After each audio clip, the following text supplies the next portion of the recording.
Welcome to the WyldFlower Learning Podcast, where we talk about everything education with leading experts in mental health fields, educational fields, parents, and kids themselves. We hope you enjoy.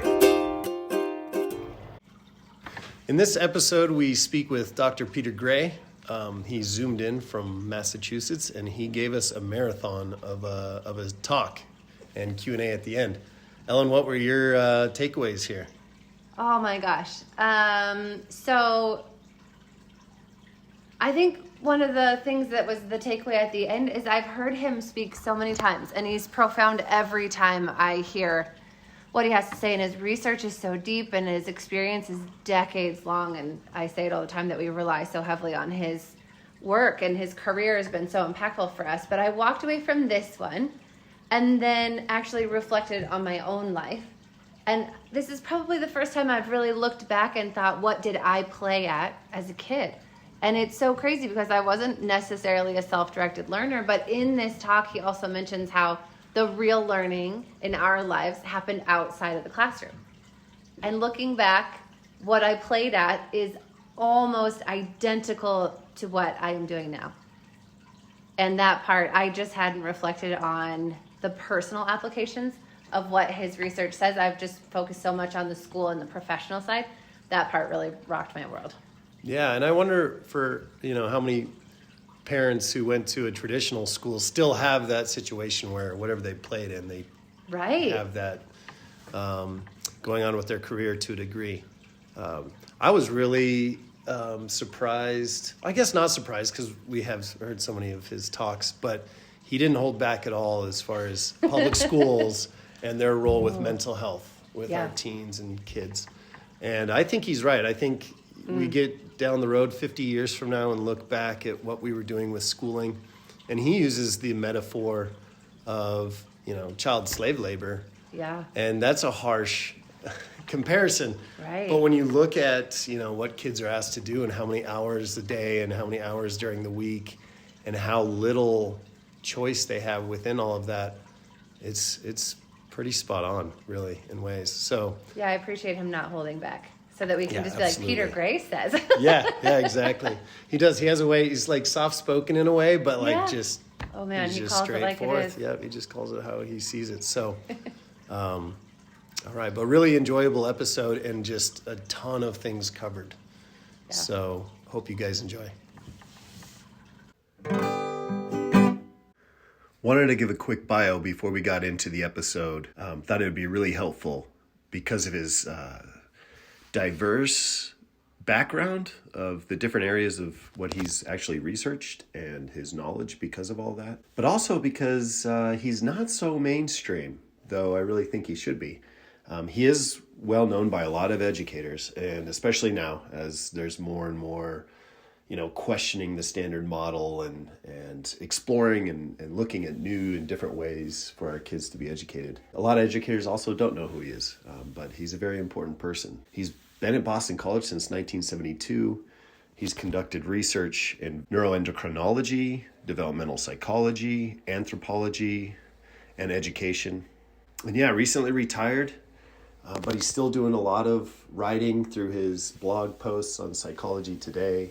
He has 2 books, has written several books, but the 2 that he's known for is Free to Learn, which is definitely more on your mainstream book list for people. You may have heard it before.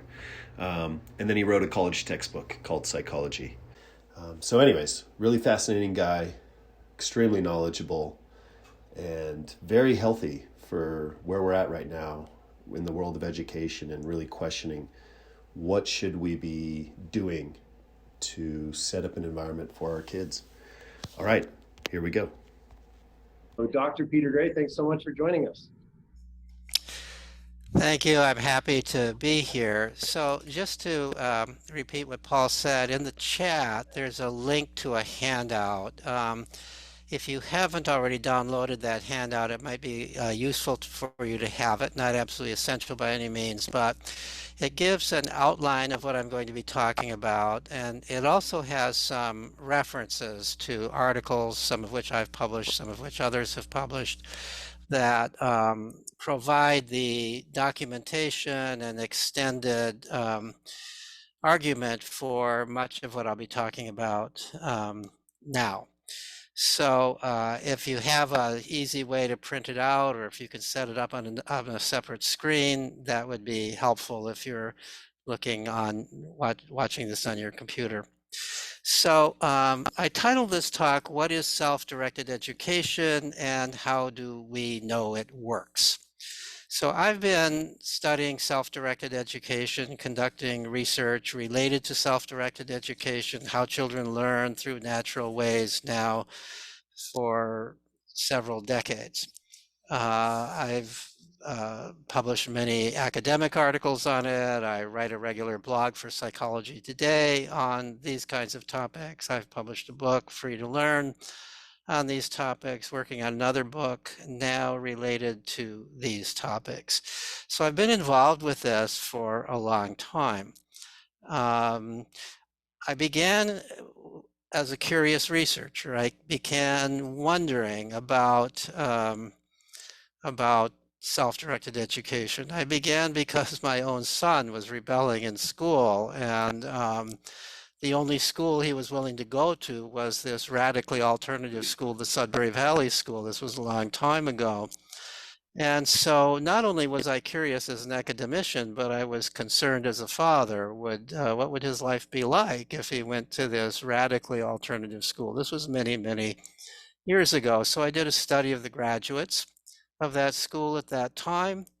It relieved my worries about my son because the graduates were doing very well. And but more than that, it really intrigued me as an academician. And gradually, I changed my realm of research from that of laboratory studies of the brains of rats and mice and how hormones bind into those brains and affect motivated behavior to ultimately the study of child development, how children learn, how children learn through their own evolved natural means. I call myself an evolutionary psychologist, which means that I'm interested in human nature. I'm interested in how that nature came about by natural selection. And I'm particularly interested in those aspects of human nature that I'm convinced came about by natural selection to enable children to acquire the information and skills that they need to do well in our society. This is really ultimately the foundation for what I call a biological theory of education, which I'll be talking about here.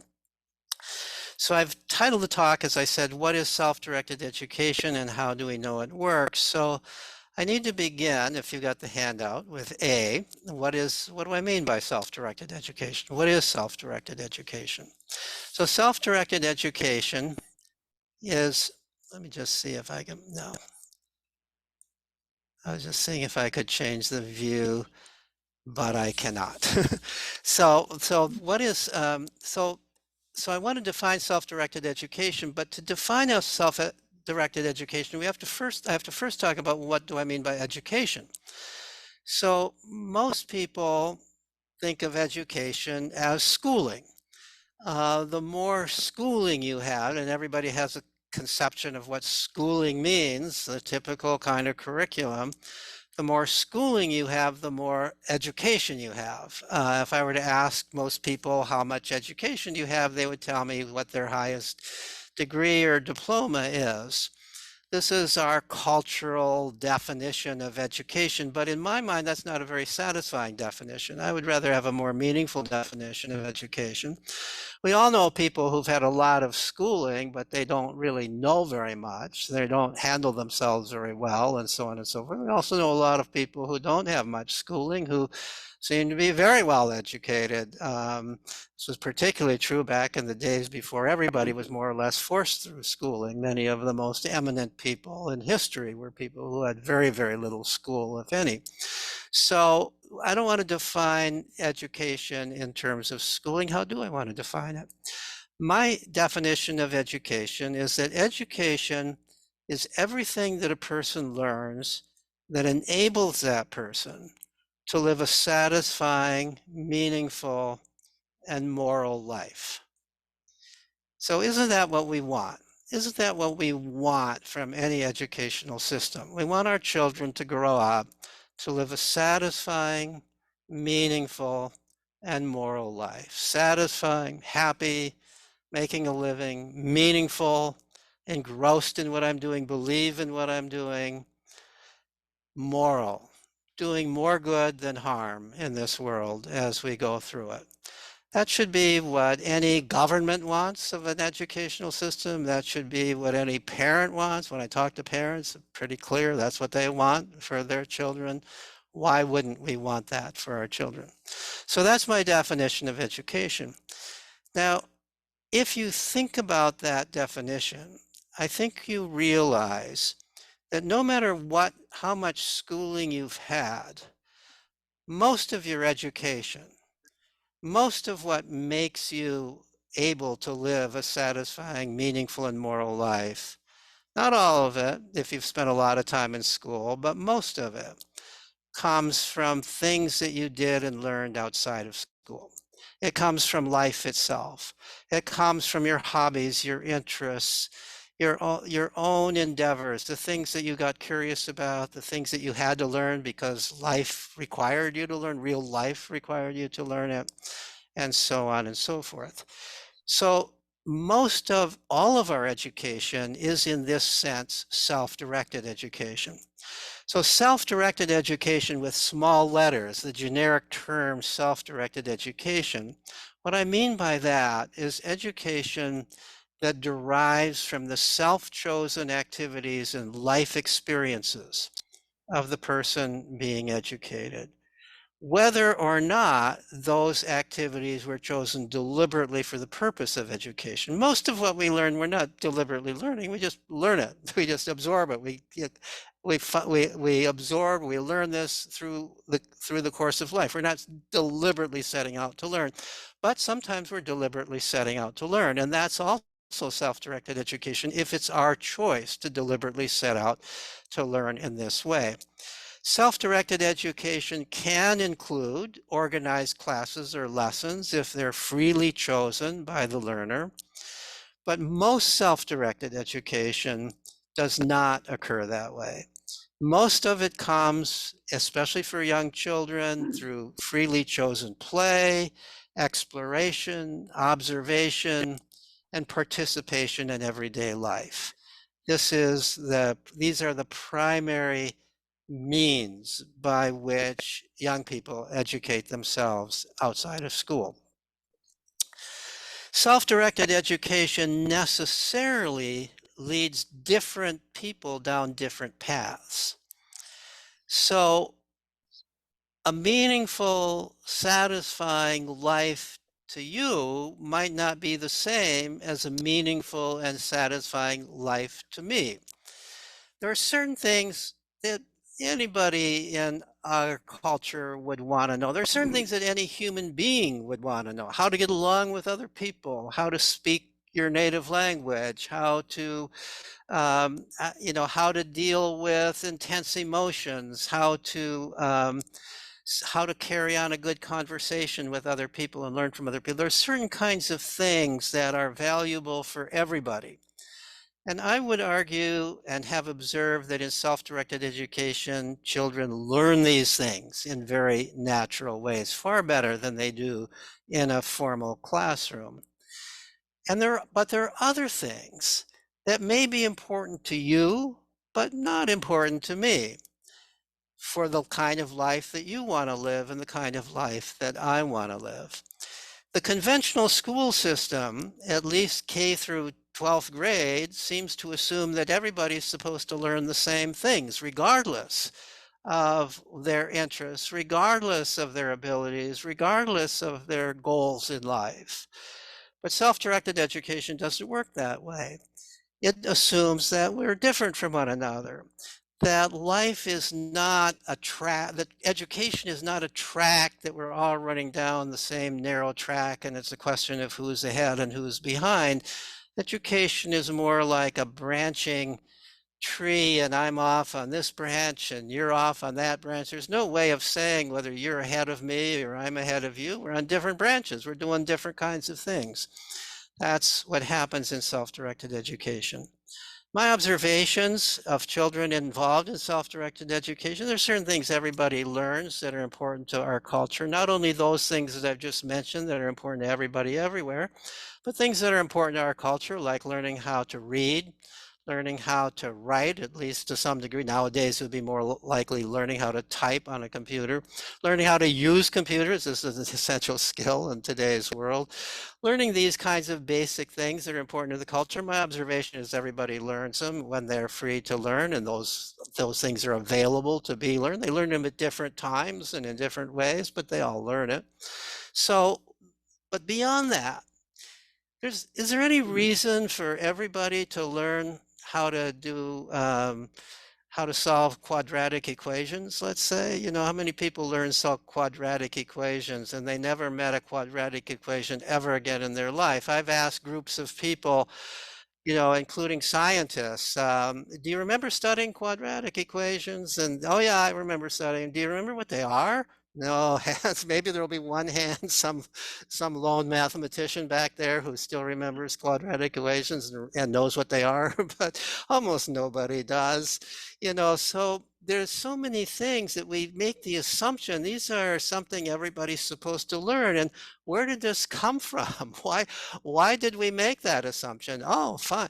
You know, here's my belief about about learning is that the time to learn something is when you're so curious about it that nobody can stop you from learning about it, or when you need to know it.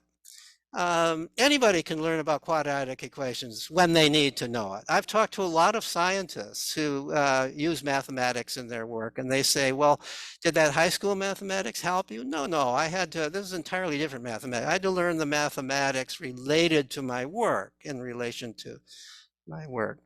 So that's self-directed education. So the contrast to self-directed education is imposed education, education that is forced upon a person, forced upon a child, whether or not they want it. Education that makes the assumption that everybody is supposed to learn the same things in the same way at the same time, and that somehow there are experts, teachers who've been trained to do this, who know how to make them learn it. I think we all know the failings of this approach. We all know the failings. We've all experienced the failings of this approach. Some of us have good memories of it. Some of us have bad memories. Most of us have at least some bad memories and some good memories if we went through it. But I think that almost everybody who's gone through it recognizes that there was a lot of wasted time in there. There was a lot of stuff that turned out not to be relevant. There was a lot of pain that was unnecessary. There was a lot of shame and false pride that came from bad grades or good grades that was really unnecessary and unrelated to our development as we grew up. So that's the contrast between self-directed education and imposed education. Imposed education, self-directed education is motivated by the child's own interests and by the child's real needs in the real world, as well as the child's own interests. Imposed education is motivated by reward and punishment, by A or D or F, by force, by nagging, by requirement. That's not the conditions that promote real learning. That's not the conditions that lead a person to doubt, to discover what they really love to think about, what they really love to do, and to become good at it. We are not good learners when we are forced to learn. We are amazing learners when we decide ourselves that we want to learn something. The difference between a child who's being forced to learn something and the child who's decide, I want to learn this, is night and day. There's no comparison whatsoever. The same child who, while being forced to learn, looks stupid, looks brilliant when that child is learning through their own motivation. So I want now also to distinguish, while I'm kind of on this nomenclature here, distinguish between self-directed education with small letters, which is primarily what I've been talking about so far, and self-directed education with capital letters, capital SDE, self-directed education. What I mean by self-directed education with capital letters is the decision to not do imposed education and the decision that the child's whole education will be self-directed education. We are not going to force this child to learn something.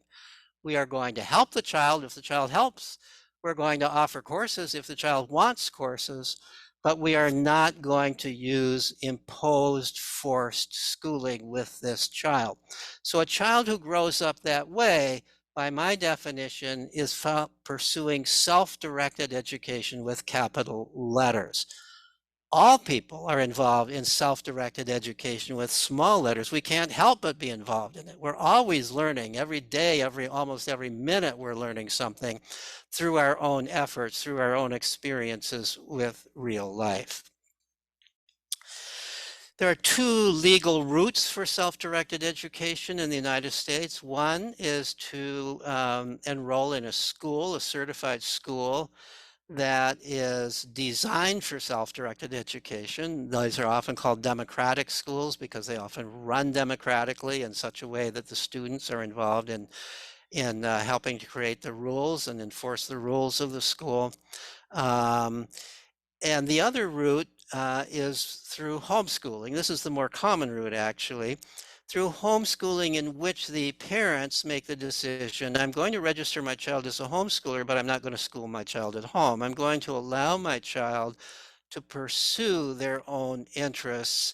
I will facilitate that. I will help the child learn what they need to learn. I will help make connections to the outside world, outside the home, help the child find the resources the child wants or needs to learn what the child wants or needs. So those are the two legal routes to self-directed education in the United States.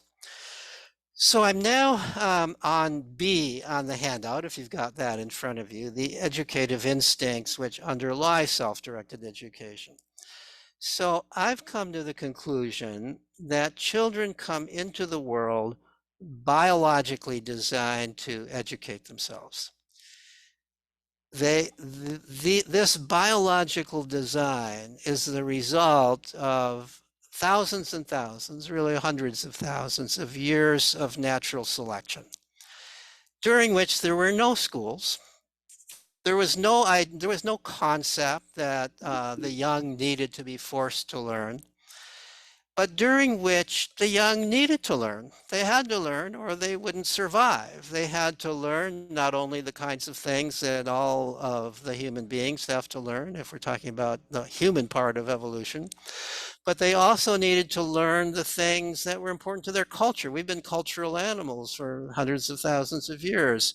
And so through all this period of time, children had to acquire enough of the culture around them to become effective adults, to become the kinds of adults that would be able to contribute meaningfully to the human society that they're growing up in, that would be attractive to mates, that would be able to make friends, that would be able to make a living or participate with the band in making a living, and so on and so forth. Over this whole course of time, natural selection would naturally produce certain kinds of instincts for acquiring the information and skills that you need to survive and do well in the culture in which you are born. And then, since different cultures are different, even back thousands and thousands of years ago, different cultures were different.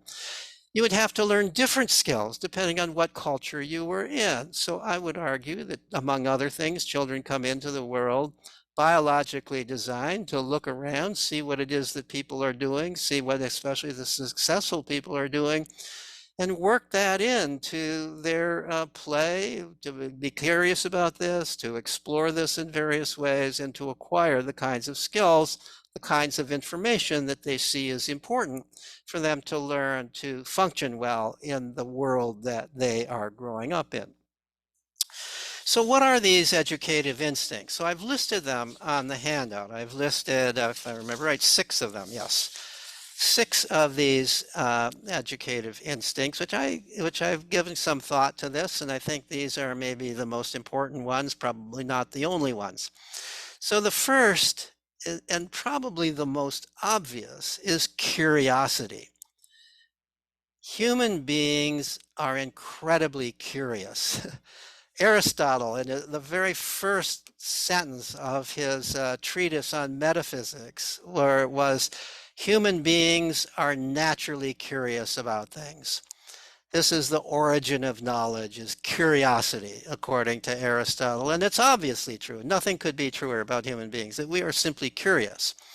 Why is it that being in an isolation chamber is torture? If all your needs, all your physical needs are met, you've got food, you've got warmth, and yet that's torture. Why? Because there's nothing to explore. There's nothing to explore. We naturally want and need to explore things. Without that, we feel totally deprived. Children come into the world biologically designed to explore the world around them. There are research studies with newborn infants, just a few hours old. Their eyes can just barely fix on objects. And you show them a particular array, maybe a checkerboard of a certain type. And the child looks at that. Seems to be interested in that. This is a newborn baby looking at this. And now you give that same baby a choice between looking at that array and looking at a new array. And what researchers find is the baby looks more at the new array. It's as if, okay, I've already seen that one. I've already kind of gleaned what I can gain from that one. Oh, what about this one? This is a new one. And the baby is now looking at this. Already, that little baby can't really even move around, can't tell you what it's learning by any means, is already showing these researchers just through what it's looking at that it is curious about the environment around it. It's already trying to figure things out. So that curiosity does not disappear with time. That curiosity grows and that curiosity expands to bigger and bigger parts of the world. By the time a baby can move around, by the time a baby can crawl around, you have to baby-proof your house because the baby wants to get into everything. That baby, that's not naughtiness, that's curiosity. The baby wants to know what would happen if I knocked this vase on the floor? What would happen if I, pulled this tablecloth off the table? What would happen if I dropped my glass of applesauce on the floor? What would happen if I poked this bobby pin into an electric outlet? So we have to baby-proof our house because our babies, we can't stop unless we put the baby in a cage, in a crib someplace. We can't stop the baby from exploring. And this drive to explore continues on and grows unless we quash it in school.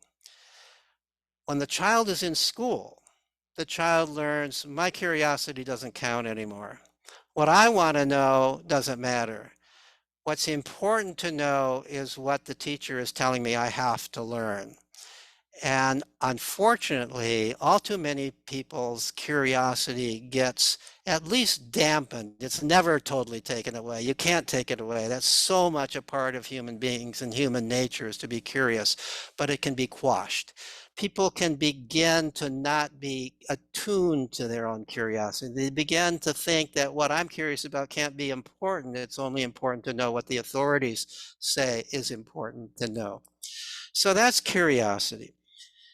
Curiosity is the drive to acquire knowledge and information. Now, there's 2 aspects to education. One is knowledge and information. Curiosity serves that function. The other part of education is skills. We not only have to acquire a lot of knowledge and information to succeed well in this world, but we also have to acquire certain skills. We have to become good at certain things, at doing certain things.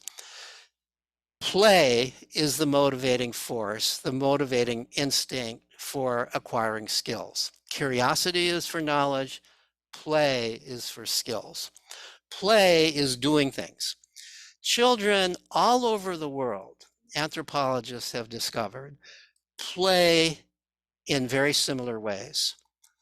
There are differences that depend upon the culture because part of play is acquiring information that is particular to the culture. But there are certain universal forms of play which have to do with the universal things that human beings everywhere have to learn, no matter what culture you're growing up in. To live a meaningful, successful, healthy life, there are certain things that you have to learn. So some anthropologists have categorized play, or at least categorized the functions of play in accordance with what does the child seem to be learning when the child is playing in this way versus that way. And so I'm going to list types of play, recognizing that any given bout of play could really be several of these types at once. But one type of play is physical play.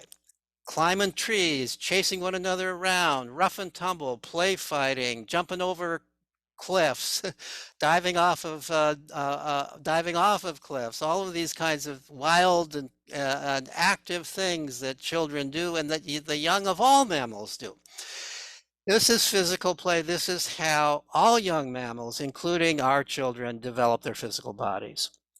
Children are not designed to run around tracks or lift weights or operate those stupid machines in exercise places. Children are not designed to swim back and forth in a swimming pool. They're designed to chase one another around, laughing and screaming until their sides are splitting. They're designed to climb trees higher than their mom wants them to climb them. They're designed to roughhouse and fight with one another. That's how children keep in shape. That's how they get in shape. That's how they keep in shape. That's how they burn up calories. That's how they build good muscles. That's how they build good, strong heart and lung. That's how all young mammals do it. That's why all young mammals play in this kind of way, this kind of physical play that we share with all the other animals. Part of this play is we could categorize as risky play. All of it is somewhat risky. But some of this play is deliberately risky. The child is playing with risk. The child is deliberately putting himself or herself into a situation that induces a certain amount of fear. I'm climbing that tree up to the point where I'm feeling some fear. And then I'm going a little bit higher than that. I'm feeling more fear. Any higher and I'm feeling terror. I'm not going to go any higher, but I'm going this high. What is the child doing when the child does that? The child is learning that I can handle fear. The child is developing courage. The child is learning I don't fall apart when I feel fear. I can keep my mind in control. I can keep my body in control. That child, although not consciously doing so, evolutionarily, what that child is doing is preparing himself or herself for future emergencies.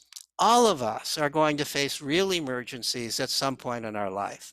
If we have had experience of playing with fear, of in relatively controllable ways where we can control how much fear we're feeling and we can just come down from that tree or whatever it is that we're doing that's promoting fear, if we can just stop, that's part of the characteristics of play. You can end it anytime. You're in control of it.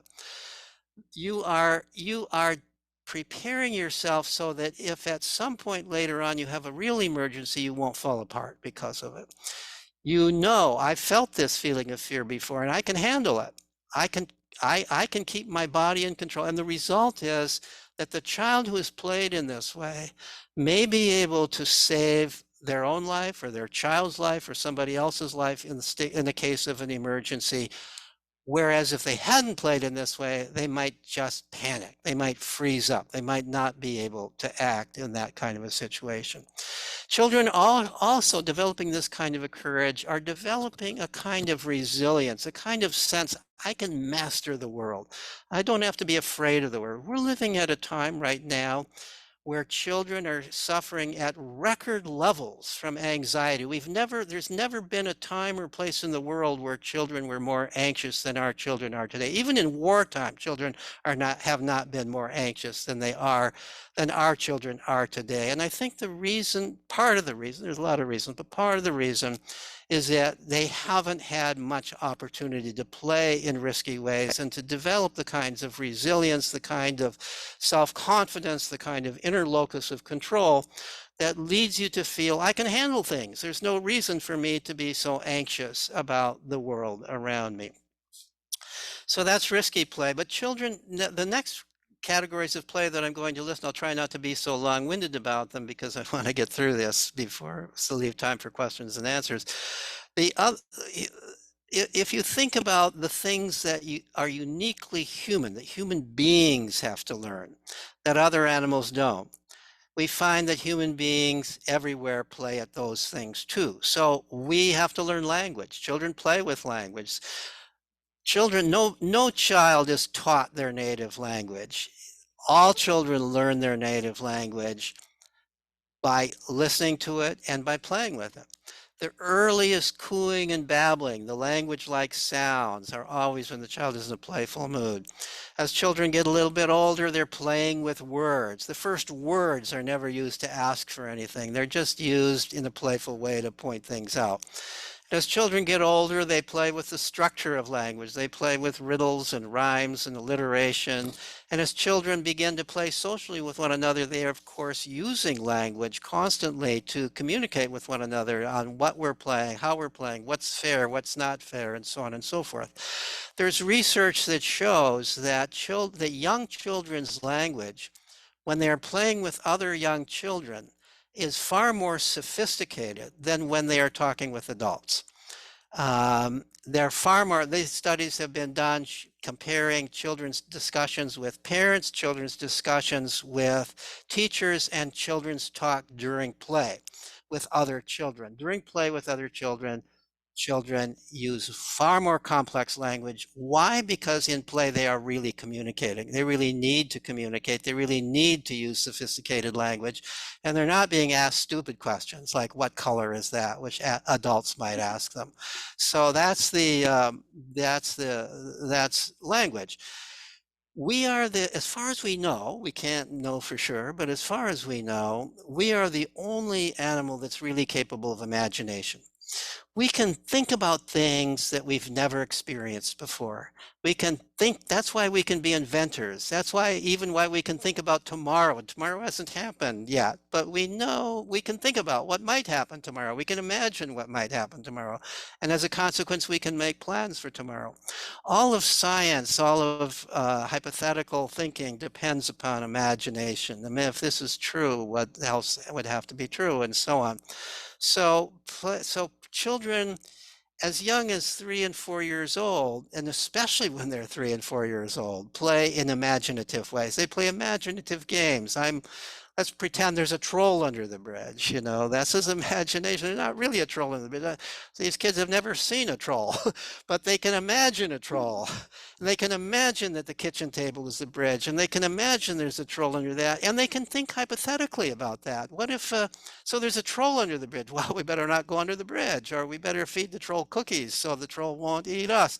This is hypothetical deductive reasoning. This is the highest level of human reasoning, and 3 and 4-year-olds are capable of it when they are engaged in play, and they're practicing this high level of reasoning when they're in play. So imagination and logic are part of play, even among very, very young children, and maybe even especially among very, very young children. We are the animal that has to follow rules. To be a human is to abide by certain norms and rules. If somebody fails to abide by the norms and rules. We might often say he acts like an animal. We can't behave like just according to our whims and wishes. We have to behave in accordance with our understanding of what's appropriate in this time and place with these people here in this setting and given the role that I have now and so on and so forth. We have to follow rules. Some of these rules are implicit. They're what are called norms. Some of the rules, at least in modern societies, we call them laws. These are decided upon. You've got to follow these rules. Democratic schools have laws. You've got to follow these rules. They also have norms. It'd be pretty strange if you did this or that, so you just wouldn't do it. So those are part of being a human being. Well, children are constantly practicing that in play. As part of their imaginary play, they're imagining that they're playing certain roles. I'm a superhero. I'm Wonder Woman. If you are Wonder Woman, there are certain rules guiding your behavior. You have to act like Wonder Woman. You have to, if you fall down and skin your knee, you're not going to cry because Wonder Woman wouldn't cry. You have to, if you are the mommy in a game you have to act like a mommy. So all kinds, in a different talk on play, I would make the point that all play involves some kinds of rules. All play is structured by rules. The most clear forms of play that's structured by rules are those that we call formal games, where there are clear rules. In our culture, the rules might be written down. In a more traditional culture, they're handed down from one generation of children to the next, or one cohort of children to the next. The rules can always be modified, and so children in play not only learn to follow rules, but they learn how to create rules, and they learn how to modify rules. They learn that the purpose of rules is to make life more fair and more fun for everybody. So whenever children are playing together, they set out rules that serve that purpose. They're learning how to be democratic citizens in the course of play. They're learning not only how to follow rules, but how to make rules, how to negotiate rules, how to watch children playing any kind of a game, and you'll see that very often they're spending more time negotiating the rules of what they're doing, even if it's a make-believe game. Who gets to be the mommy, who has to be the baby, who has to be the pet dog, who gets to wear this necklace, who gets to do so and so and so forth. There's a lot of discussion and negotiation that goes on around the structure of the play, the rules of the play. So we are also the animal with opposable thumbs. We're the animal that's capable of building things. We are the animal that, as long as we have been human beings, we have built our environment, at least parts of our environment. We build shelters. We create clothing to shelter us from weather. We create means of conveyance. We create tools for capturing game, and so on and so forth. That's building things, constructing things is part of being a human being. We're designed to do that. We have the hands for it. We have the arms for it. We have the brain for it. And children exercise all of that in constructive play. Children all over the world, when they have lots of time to play in all the ways that I've just been describing, including constructive play, building things. What they build depends upon where they're growing up. So hunter-gatherer children might build little dugout canoes or huts that are in the style of the huts that their parents are building. They might create bows and arrows and digging sticks and so on as they build. They build the kinds of things that are part of their environment in which they live. But it's natural. Building things is part of human nature, and children practice that aspect of human nature in constructive play. Children are also designed to pay attention to the tools of their culture. And anthropologists have found that no matter what culture they look at, children are drawn to whatever are the primary tools in the culture that they're growing up in. So hunter-gatherer children are drawn to bows and arrows if the adults hunt with bows and arrows, to digging sticks if they dig up roots and tubers with digging sticks, to dugout canoes if they move around on rivers with dugout canoes. Children growing up in agricultural cultures are drawn to agricultural equipment and want to play with that. What do children in our culture want to play with?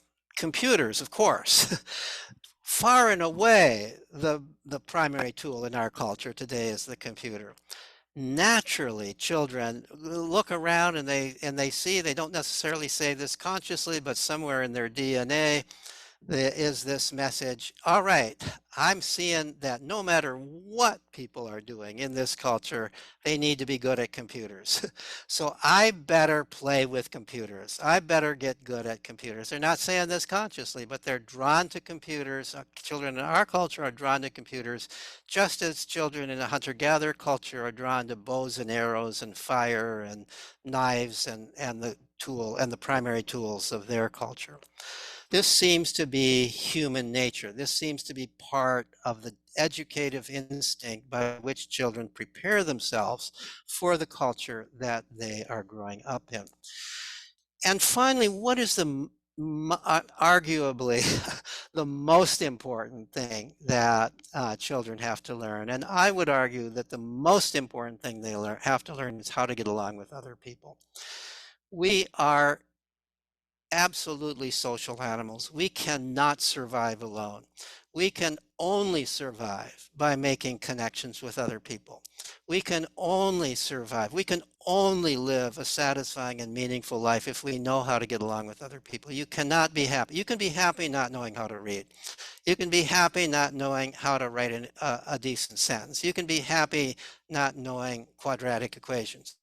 But you cannot be happy not knowing how to get along with other people. You can't have a good marriage if you can't do that. You can't have real friends if you can't do that. You can't have good work partners if you can't do that. So the most important kind of play that children are involved in is social play.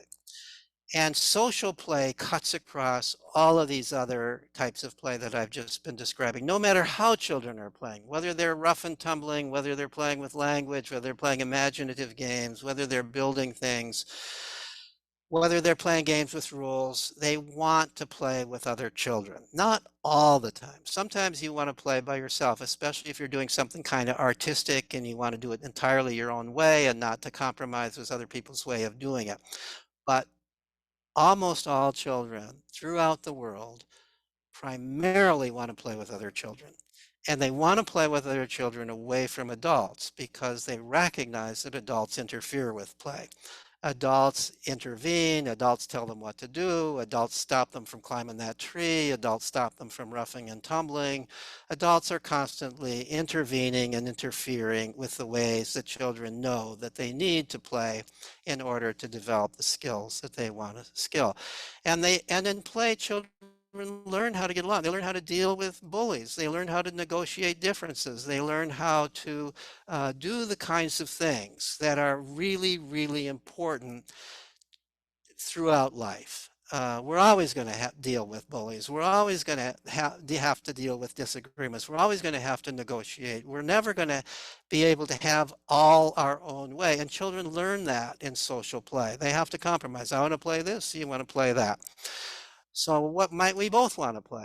How can we play in a way that makes both of us happy? This is the challenge always of social play. And children meet that challenge when they have lots of opportunity for social play away from adults, where adults aren't solving these problems for them. All right, so that's play. I've talked a lot about play because I've studied play more than these other aspects of children's nature. So the third item on the list is sociability. We humans are not only the most curious and playful of mammals, but also the most social. Now, I've just been talking about how important our sociability is, but here I just want to also make the point that part of the reason we're so sociable is that's how part of how we educate ourselves. We don't discover everything anew. We learn most of what we learn from other people. We learn by watching other people. We learn from conversations with other people. We learn by overhearing what other people are saying. Children are curious about everything, but they're especially curious about other people. They're especially curious about what other, they want to know what other people know. They learn by overhearing. They don't want to be taught. They don't want to be lectured to. They don't want to be forced to learn this or that. They shut off when they do that. But they love eavesdropping. They'll learn more by overhearing what you say to other adults than they will when you're talking, when you're trying to teach your child. So children, just like us, are very curious about other people. They're very curious about other, what other people think, what other people do. And this is David Lancy, who's probably the world's expert on children worldwide and how children learn, claims that the primary way that children learn in non-school societies is through observation, through watching and listening and mimicking what other people do and putting their own variation on what they hear and what they see. The fourth characteristic on this list is willfulness, which is really the drive to take charge of your own life. Children are willful, beginning often around the age of 2. People sometimes call this the terrible twos. The child's favorite word might be no. I'm not going to do what you want me to do.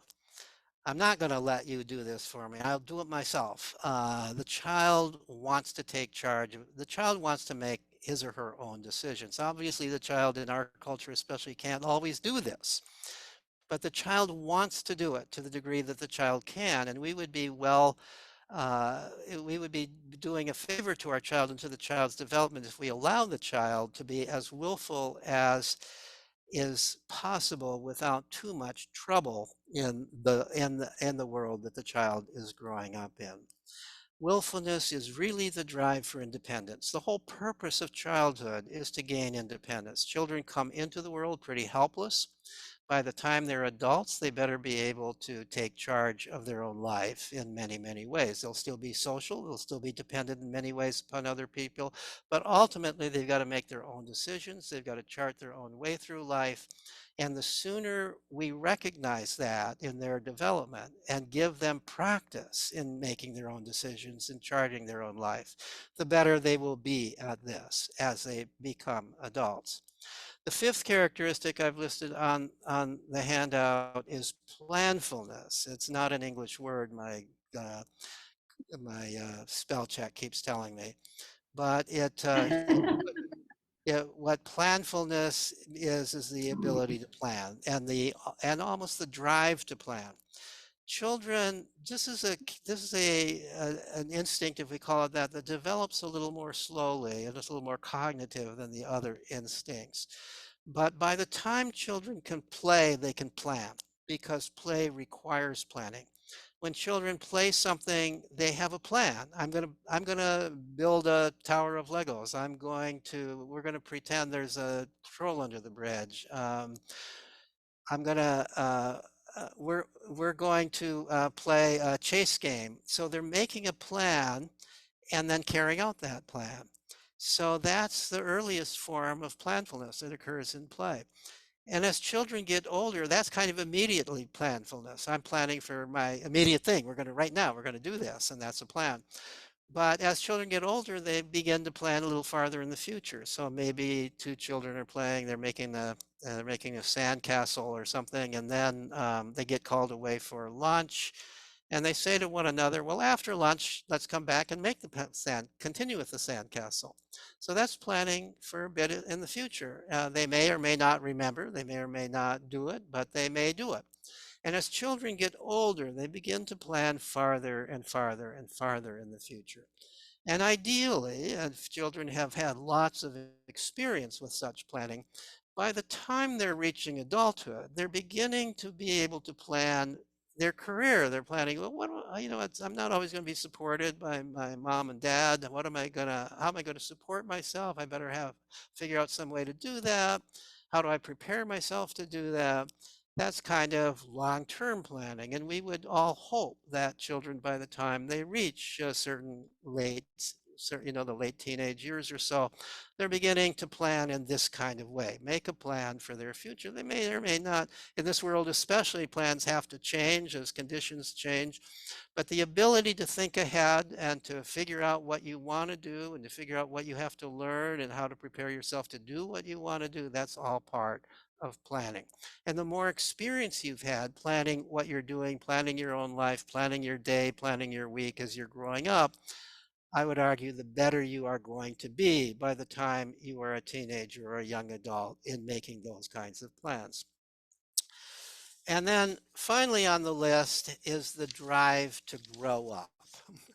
Children want to grow up. Peter Pan, the child who always wanted to be a child, who never wanted to grow up, that's an adult fantasy. That's not a child's fantasy. Children all want to grow up. Children, when they play adult roles. They play Superman and Wonder Woman. They play at various adult careers. They play at being hunter-gatherer. Children play at being great hunters and gatherers. Children play house, and their preferred position is mommy or daddy, and so on and so forth. Children are constantly aware of adult roles. They play at adult roles. They want to grow up. They know they're going to grow up. None of them wants to go backwards in development. They all want to go forward in development unless there's something seriously wrong with their brain.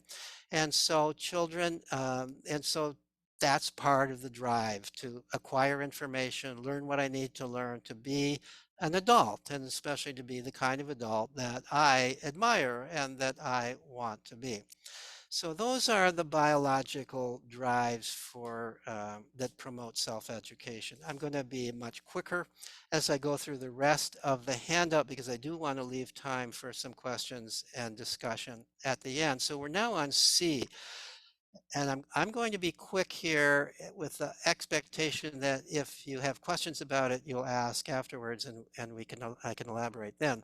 But one way that I have studied self-directed education is through surveying anthropologists who have themselves lived in and studied hunter-gatherers. Hunter-gatherers, the reason I'm interested in hunter-gatherers is from the viewpoint of an evolutionary psychologist is we all are biologically in some sense hunter-gatherers. We all evolved primarily during hunter-gatherer times. Agriculture has only been in existence for about 10,000 or 11,000 years. So for hundreds of thousands of years before that, we all subsisted by hunting and gathering. Now, it turns out that there are some groups of people in various isolated parts of the world who managed to survive as hunter-gatherers, relatively unaffected by the modern world, into the 20th century, into even the late 20th century. There are still some groups that are in some ways close to original hunter-gatherers, but as far as I can tell, not pristine hunter-gatherers. But as late as the 1980s, it was still possible for anthropologists to go out into isolated parts of the world, make contact with people who had almost no previous contact with what we call modern civilization, who were living presumably in ways very similar to the ways our pre-agricultural ancestors lived. So a few years ago, a graduate student, more than a few years ago, a couple of decades ago, a graduate student of mine and I surveyed 10 anthropologists who had lived with hunter-gatherer cultures, 7 different hunter-gatherer cultures on 3 different continents. And we asked them a lot of questions about what children's lives are like in those cultures, how children learn in the culture that they observed. I also read whatever I could find that had been written about children's lives in hunter-gatherer cultures. And that study led to 3 conclusions that are relevant to self-directed education. It was amazing, as different as the cultures were. There are different climates. Some forests, some live in rainforests, some live in deserts, and some live in cold climates, some live in tropical climates, and so on. But despite those differences, despite differences in language, despite differences in many customs, there are certain similarities.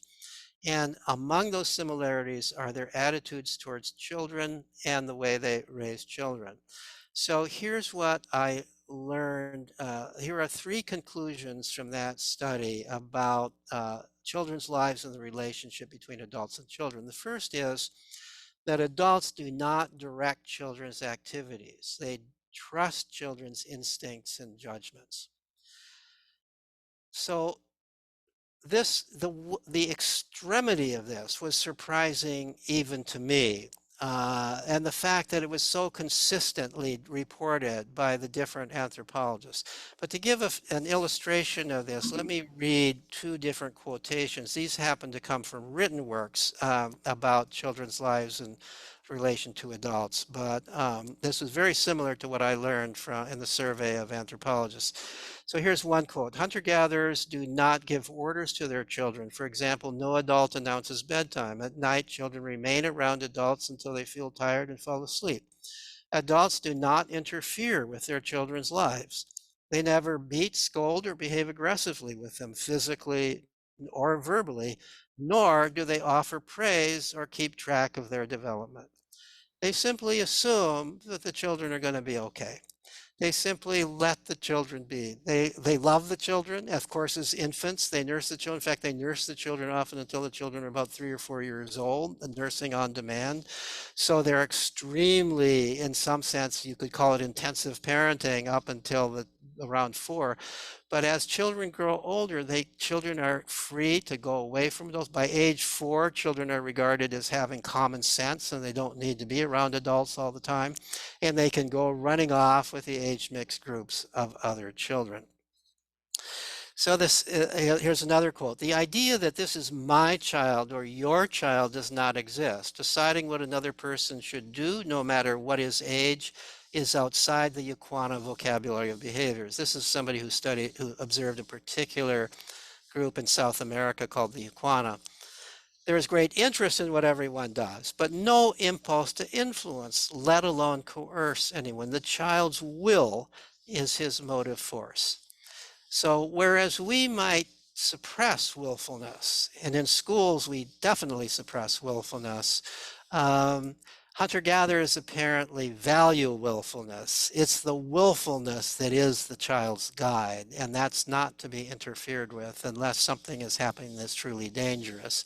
You wouldn't let a child's willfulness lead the child to eat a poisoned mushroom or to play with poisoned darts, but practically anything else you would allow the child to do, as long as it's not something that would be lethal or that would be harmful either to the child or another person, seriously harmful.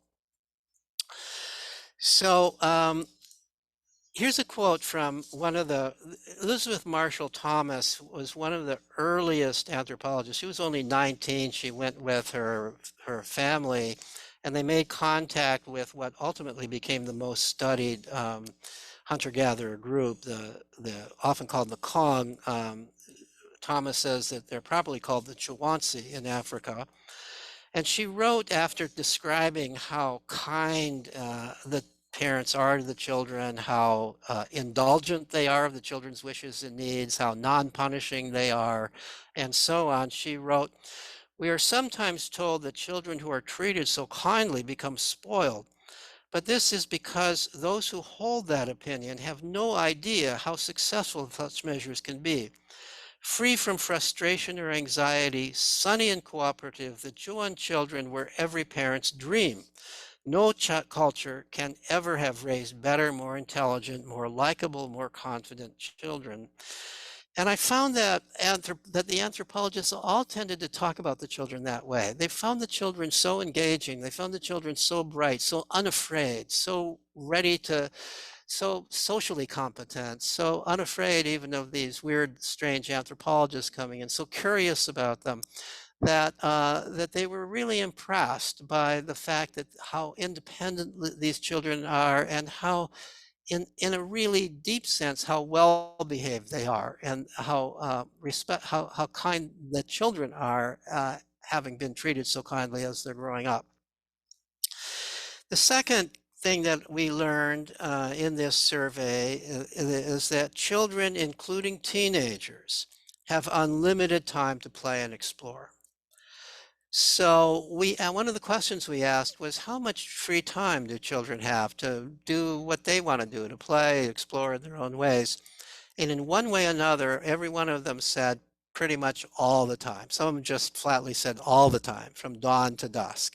From the time they're about 4 years old, when they're free to leave the central camp, leave the adults, go running off with the other kids in these age mixed groups, on through their mid to late teenage years. They're playing and exploring. They're doing very little, if any, serious work. And if they are doing it, they're doing it in a playful way. But the adults are also working in a playful way. So the distinction between play and work is not absolutely clear. But the children are free to do what they want to do. Sometimes they want to go along on a gathering expedition. Many of them want to go along on a hunt. They might not be allowed to if they're going to disturb the hunt, but if they're old enough, they're allowed to go along in the hunt. They want to pitch in and help out, and to the degree that they want to do this, they're allowed to do it, but they're never required to do it. And in fact, even adults are not required to work. They do whatever the work, if you want to call it work, hunting, gathering, building huts, so on, taking care of children, and so on and so forth, because they want to do it. So there's something about growing up this way that leads you to not really distinguish ultimately between play and work. It's some sense all play. So that's the second thing that we learn. And the third thing that we learn is that in their exploration and play, the children educate themselves. And the evidence for that came from our asking the anthropologists to describe some of the ways they observed children play, some of the ways that the children played in the cultures that they were watching, and to compare that with what are the things that adults do in that culture. So so what we found is that the children play a great deal at the particular kinds of skills that are important to their culture. They play in the kinds of ways that children all over the world play, but they also play at the skills that are particularly important to their culture. So this is in a hunter-gatherer culture where the men hunt with bows and arrows. The boys are playing endlessly with bows and arrows, and they're playing at tracking things. The tracking game is a very difficult skill, and the little boys are playing endlessly. They're tracking one another, and they're shooting bows and arrows at butterflies and toads and frogs and so on and so forth, and they are developing the skills required to be a hunter. Interestingly, one of the cultures that we studied, the Agta in the Philippines, is a culture where the women also hunt with bows and arrows. And in that culture, little girls as well as little boys play endlessly with bows and arrows. In most of these cultures, everybody, both men and women, build huts. Both men and women cook. There are many things that both men and women do, and boys and girls play together at those kinds of activities. In a culture where the women do the fishing, the girls play at fishing. So by looking and seeing what the adults, especially the adults of your gender, do, that plays a big role in what you are playing at when you are a child growing up in a hunter-gatherer culture. So the point I want to make from this is this fits very much with the biology-based theory of education that I just described. This is the way, I believe, I would argue, that children have educated themselves since the beginning of human beings. It's only within the last 100 to 200 years that we have deprived children of the freedom to educate themselves in this way because we're putting them more and more, and especially in I really should say it's really only in the past few decades that we're putting them so much time in school and school-like activities and adult-run organized activities that they don't have time to educate themselves in the kinds of ways that they are biologically designed to educate themselves, and that children throughout human biological history have educated themselves in this way. Well, so at this point in my talk, it would be reasonable to say, well, that's all fine and good for hunter-gatherers, but we are not hunter-gatherers. We live in a culture that's very different from hunter-gatherers. Among other things, children don't have exposure to everything that adults do in our culture, so they can't so easily learn from direct observation. We have certain skills that are we think of as modern skills that are not necessary for hunter-gatherers, like, for example, reading, because hunter-gatherers don't have written languages, writing, because they don't have written languages, arithmetic, because they don't really need to do arithmetic in hunter-gatherer cultures. So the things that schools we think of as particularly designed for teaching reading, writing, and arithmetic, hunter-gatherers don't need. So there are actually evolutionary psychologists who've argued so natural learning works fine for a lot of things, but would never work for reading, writing, and arithmetic. And but my observations show that's wrong. That in fact, the skills of reading, writing, and arithmetic are not that different from the kinds of skills that children in hunter-gatherers cultures learn. And when children are growing up in a culture where reading is common, where the written word is everywhere, where it's valuable to know how to write or at least to type a text, and where you can't escape from using numbers. Children in their natural life are going to learn how to do these things. And I've observed this over and over and over again, and have written an article showing how an article in an edited academic book showing how children learn these skills through their own means when they have the opportunity to do so. So,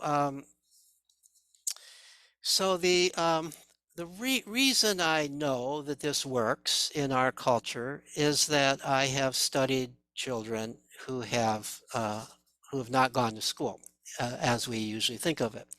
My first such study was a study of the graduates of the Sudbury Valley School many years ago. And in fact, that was the initial study that led me to get interested in this whole line of research.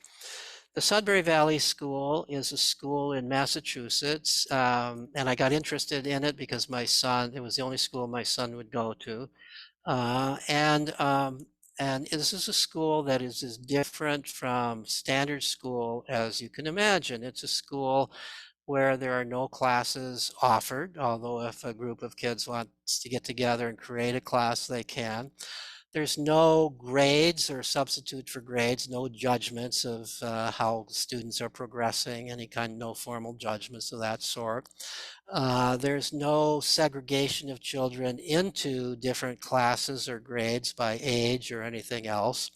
Um, the rules of the school are made democratically by a vote at the school meeting where all students and staff members have one vote. There are students there from age 4 on through the late teens, basically the same age range as would be the group of kids playing together in a hunter-gatherer band.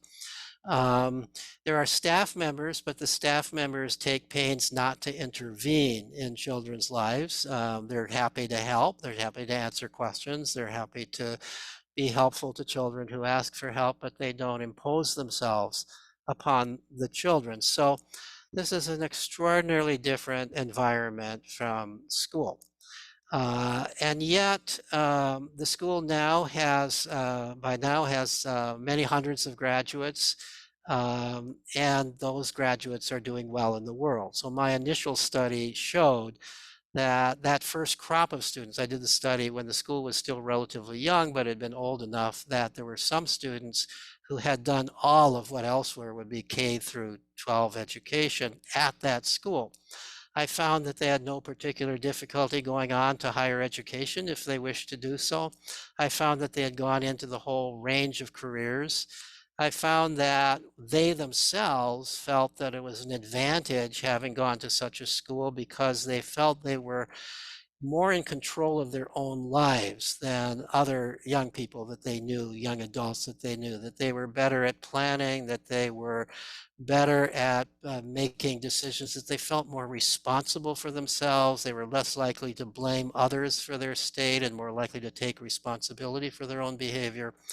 And maybe most interesting, they were very happy in their careers, and many of them were pursuing careers that were direct extensions of interests that they developed as children.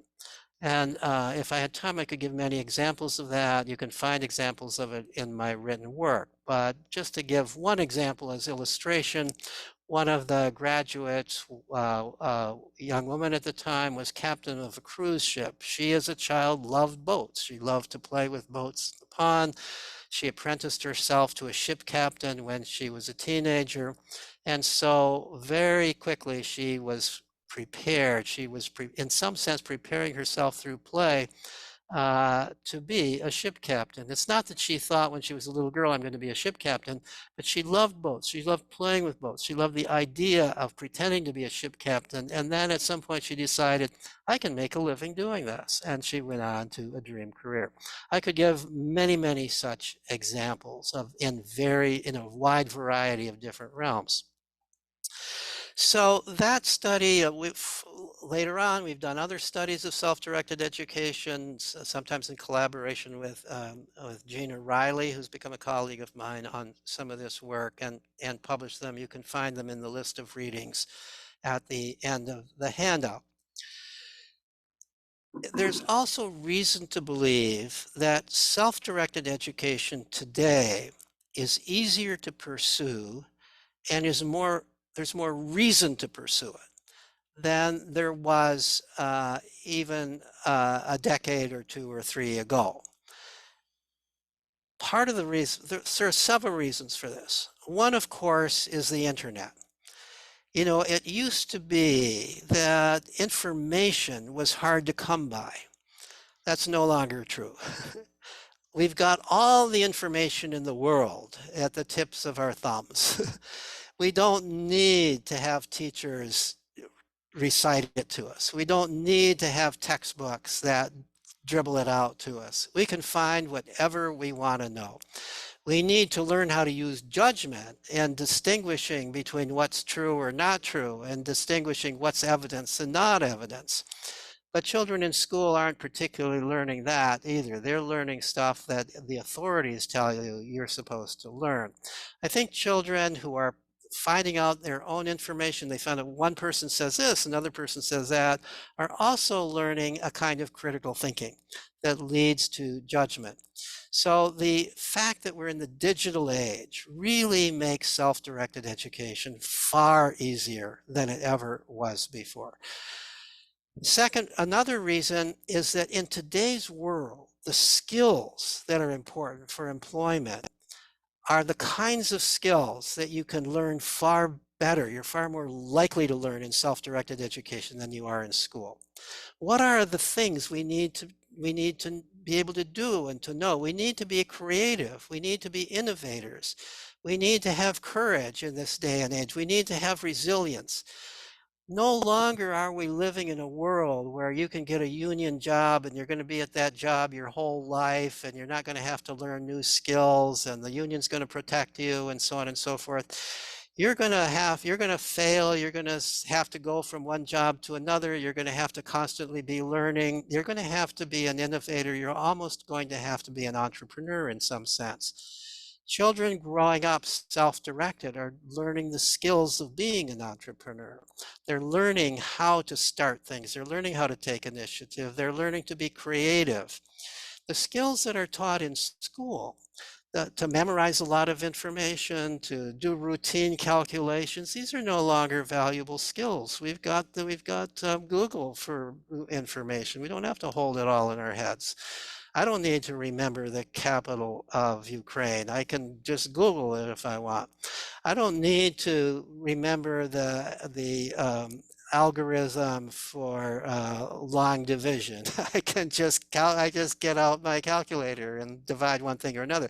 I do have to know what long division is and what purpose it serves, but I don't need to know the algorithm for it. I don't need to know how to do it in my head. Nobody does that anymore.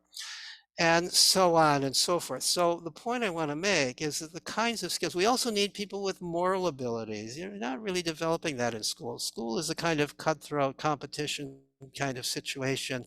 Very little cooperation. In fact, cooperation is cheating in school. We need people who know how to get along with other people. We need social and moral skills. Those are learned far better in a setting for self-directed education than they are in school. So these are reasons, I think, why self-directed education is becoming ever more popular. More and more people are beginning to do it. And one more reason, not an insignificant reason, is school. Formal school for children has become more toxic than it ever was in the past. Ever since No Child Left Behind, school has become less and less child friendly, less recess, more homework, more drill for these tests that are meaningless to the child, less creative activity within the school, more and more of children's time being taken by school, less time for play and hobbies and exploration after school. And we've supplemented that, unfortunately, with all kinds of school-like adult-directed activities after school and on weekends and even summer, putting our kids in adult-directed sports and in karate classes and all of these kinds of things. It's in some sense more school. Fine if the child really wants it, but the child should really want it. The child should be begging for it. The child should remember it. If the child isn't remembering it and you are remembering it, then that's your activity and not the child's activity. So these are all things that have taken away from the simple time that children would have for self-directed education if they're in the school situation. You know, when I was a kid in the 1950s, I sometimes say, as I look back, I had two educations. I had school, but I also had a hunter-gatherer education. I had far more time out of school, playing with other kids, outdoors, away from adults than I had in school. The school year was 5 weeks shorter then than it is now. The school day was an hour shorter. We did not have any homework in elementary school. We had 2 hours outdoors of recess, counting lunch hour. There's no comparison between school in the 1950s and school today. We have turned school into what is essentially a full-time job for children. You know, we decided in the beginning of the 20th century that children shouldn't be working at full-time jobs. We outlawed child labor. But now we essentially have children in what is, in some sense, the worst kind of full-time job for children. It's a sedentary, micromanaged job for, for young people whose strongest desire is to be running around and playing and doing active things. This, in my mind, I think it's not even too extreme to say this is cruel. This is child abuse, and it's state-supported child abuse. And I think more and more people are recognizing this and are taking their children out of school because of that. Now, I want just very quickly to run through that on E, the optimal context for self-directed education, and then we'll have at least a few minutes for questions and discussion. I'm willing to stay as long as people want to stay, but I recognize that not everybody can stay too long. So I've listed on the handout 6 characteristics of the kinds of setting that I think is optimal for self-directed education. I think the adult's job regarding children's education is to create the conditions in which children can best educate themselves. And this is, in my mind, a list of those conditions. I created this list by thinking about what's similar between a hunter-gatherer band and a Sudbury model school, a democratic school. And I came up with this list. So the first is the social expectation and reality that education is children's responsibility. So I've already argued that children come into the world in their instincts, believing it's their responsibility. They act as if it's their responsibility. They start right off educating themselves, but they can be talked out of it. If we continuously tell them the way you get an education is not by doing what you want to do, but by doing what we're telling you to do, we can more or less convince them that they're not responsible for their own education, that some adults are responsible for their education, and that by doing what the adults tell them to do, they will become educated, which they will not. So there's no pretense for children in a hunter-gatherer culture or in a school modeled after Sudbury Valley, a school for self-directed education, that the adults are responsible for children's education. You, the child, are responsible for your own education. We're providing a setting where you can do it, but we're not doing it for you. It's impossible to do it for you. Secondly, unlimited freedom to play, explore, and pursue your own interests. You need not 1 hour a day or 2 hours a day or 4 hours a day. You need essentially all day to be able to immerse yourself in the activities that you want to pursue. You also need time to just be bored and do nothing. You need time to dabble in different things. You need time to immerse yourself uninterrupted by bells or anything else, sometimes for hours on end, maybe days on end, interrupted only by sleep at night, in the things that really, really interest you. If you become passionate about something, that may last for a while or it may last for a lifetime and become a career. So time is a precious resource that we have taken away from children because we're constantly putting them in activities where we're keeping them so busy that they have no opportunity to decide what they want to do and to pursue what they want to do, or even to know what it means to want to do something. So that's the third characteristic, is opportunity to play with the tools of the culture. I said that earlier on, that children are attracted to the tools of the culture. So the tools need to be available, whatever the tools are of the culture that are important for children to learn. I said the computer is probably the most important, but at democratic schools, there are a lot of other. There are sports equipment, there's books, there's often cooking equipment. Cooking is a big interest at many of the schools I've studied. There's sometimes people will get interested in one or another aspect of science and they'll ask for a microscope or whatever it is that people want to do.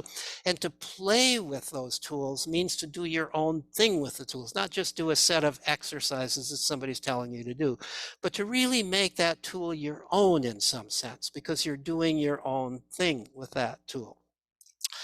The fourth characteristic is access to a variety of caring adults who are helpers, not learners, not judges. And there are several key terms here: a variety. You want different adults. You want adults who differ from one another. You don't want them all to be the same, because children learn different things from different adults and they go to different adults for different purposes. So at a typical democratic school, there might be one adult that you would go to if you needed a lap to sit on or a shoulder to cry on. Another adult would be the last person you go to for that, but maybe you would go to that adult if you wanted a good political argument. So different adults, children are very good at picking up what different adults are like, what their personalities are like, who can provide their particular needs and who cannot. So it's good to have more than one adult in the setting, and ideally several adults who have different kinds of abilities. One of the reasons that democratic schools become more efficient as they become larger is, I think, to satisfy the need for adults, the need for a variety of adults. No matter how small the school is, you need a number of adults there, and that means you're paying staff without much tuition money coming in. One school that I know of, as it became bigger and bigger, they didn't have to add more adults. They had about the same number of staff members, 7 or 8 staff members, when they had 200 students, as they did when they had 50 students. So the economics become much better about it. You need a number of adults for different people to go to, but you don't need a lot of adults, because the kids are not going to adults all that much. They're primarily learning from one another. They're primarily learning through their own activities. The adults are not involved much in discipline because the school operates democratically and has this democratic judicial system where everybody is responsible for following the rules and so on, and ensuring that the rules are followed.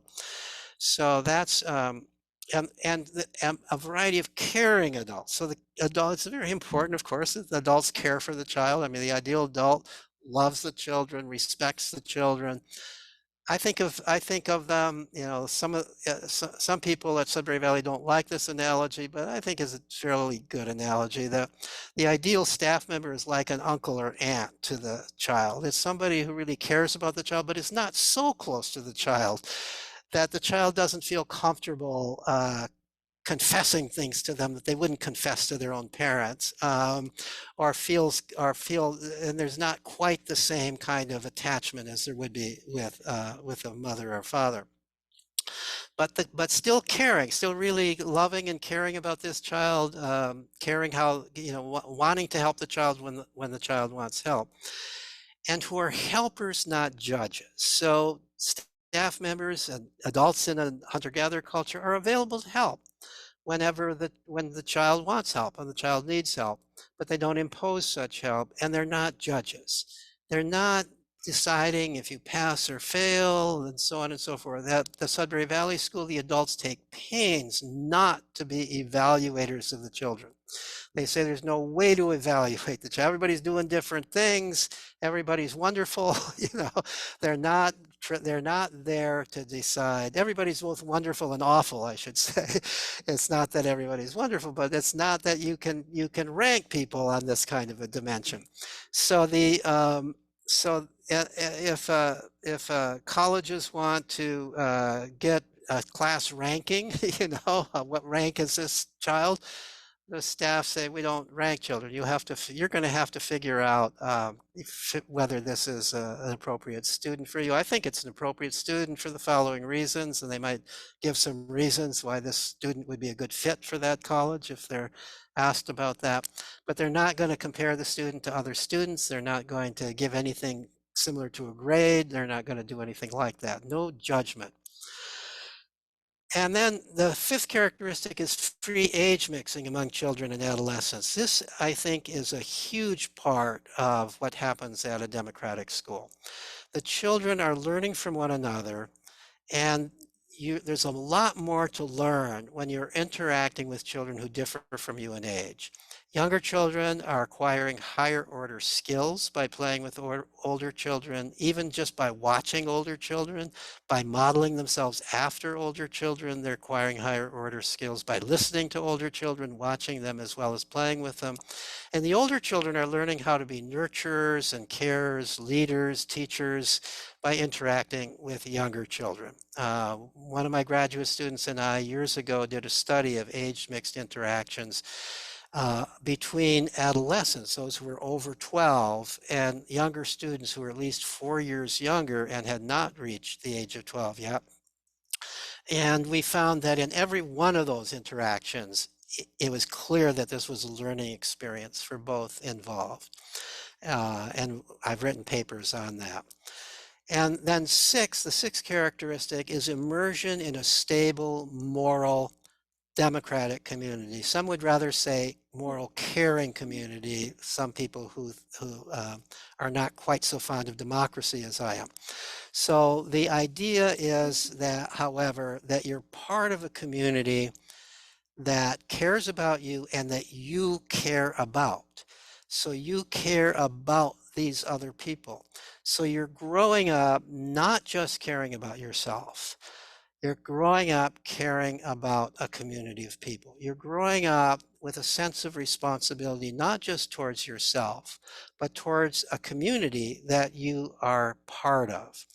That's one of the reasons why I think at a Sudbury Model School, the democratic process is so important. You are necessarily involved in the running of the school and in the decisions about whether somebody broke a rule or not. And that gets you thinking about what a community is, what the moral issues are in dealing with human differences, how to get along with one another, and so on.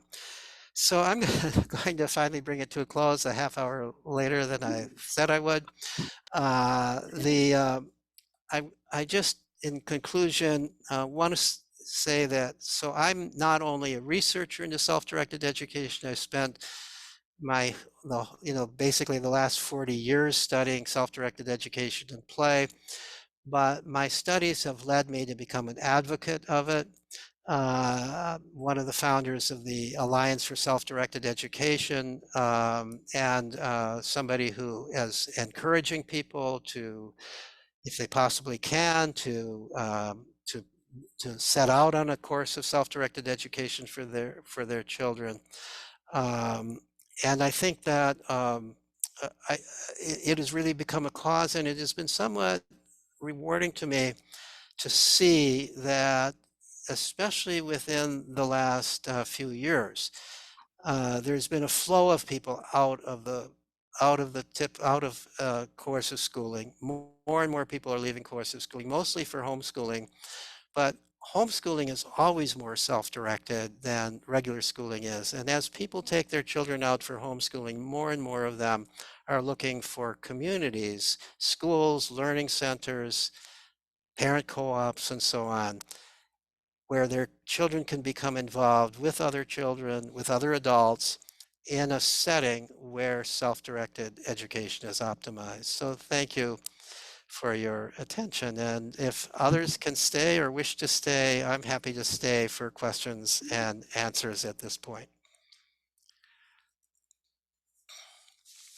All right, thank you, Peter. That was fantastic. Glad you actually shared all of that personally. So yeah, we'll open it up to questions now.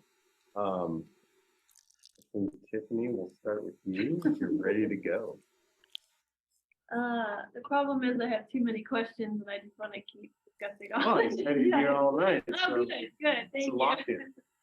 I think I might start with a question about providing opportunities for learning and exposure, especially in a homeschool setting.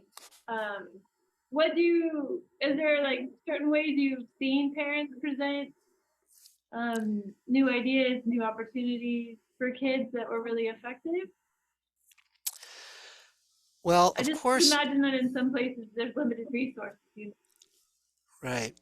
So what I've talked about primarily in this talk is democratic schools and learning centers where it's the school and the learning center that is providing the resources that I've described about.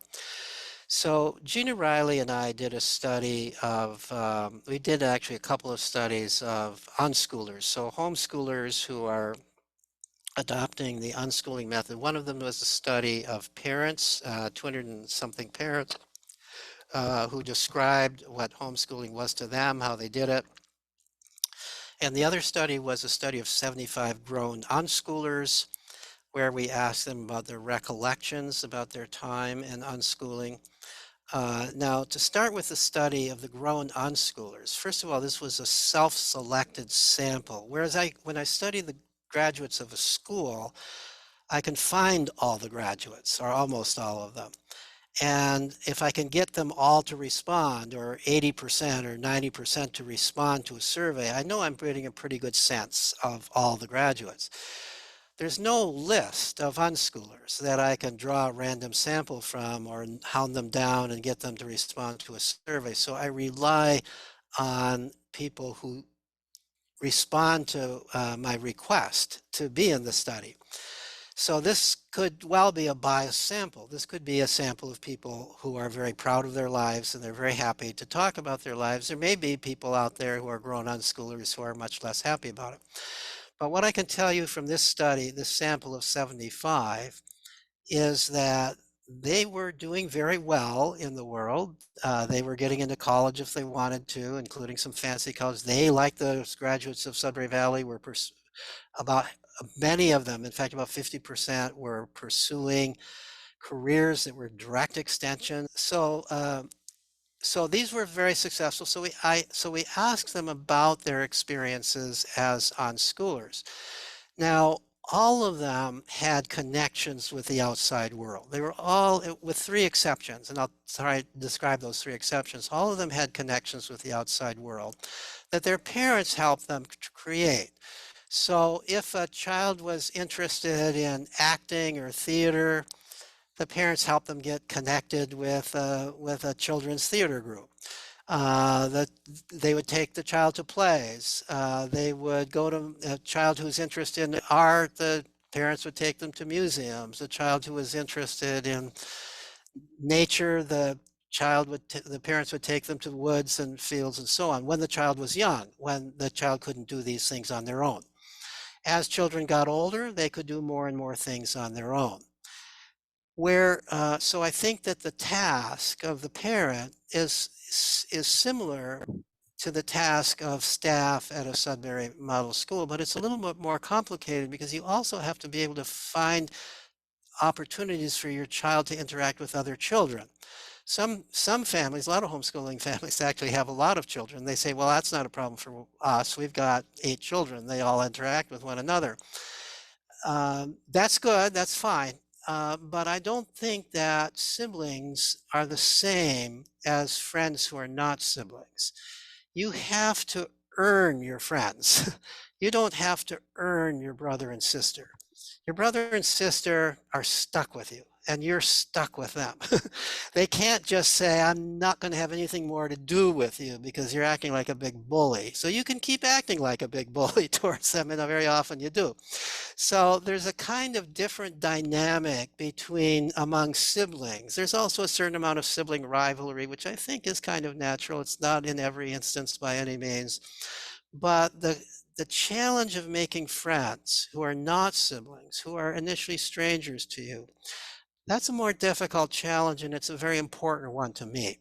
So I think it's very important. One of the most difficult things about homeschooling of any sort is how to connect your child to other children in a setting where there are not adults involved in intervening and interfering.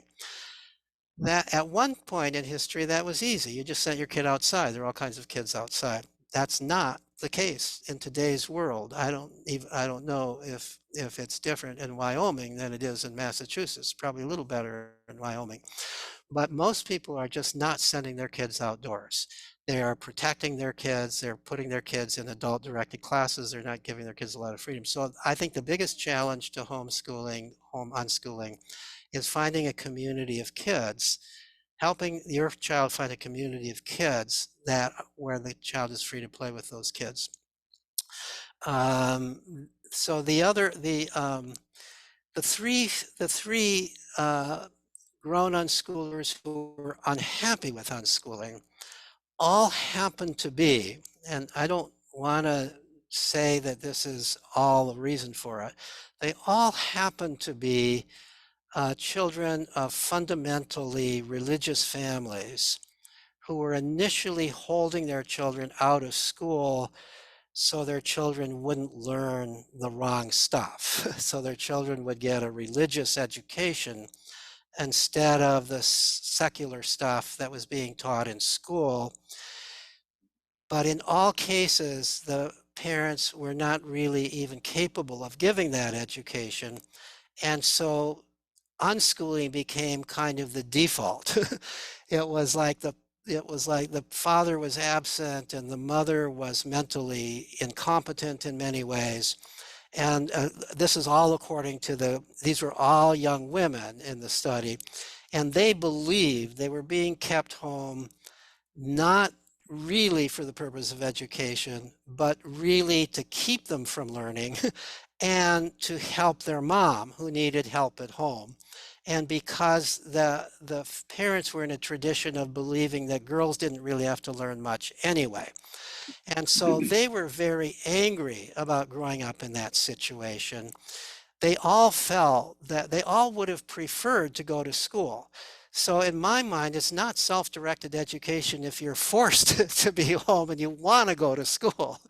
That's not a good environment for self-directed education. So those were the only, in some sense, they were failures in the sense that these young women believed that self-directed education was bad for them. Two of them even said homeschooling ought to be outlawed because of what happened with us. So, but let me tell you, the kicker is all three of these young women were doing well in the world as adults. So there's one who said, at age 18, I left home totally ignorant. I knew nothing. At the time of this study, kind of in her late 20s, she was a graduate student in archaeology at UCLA.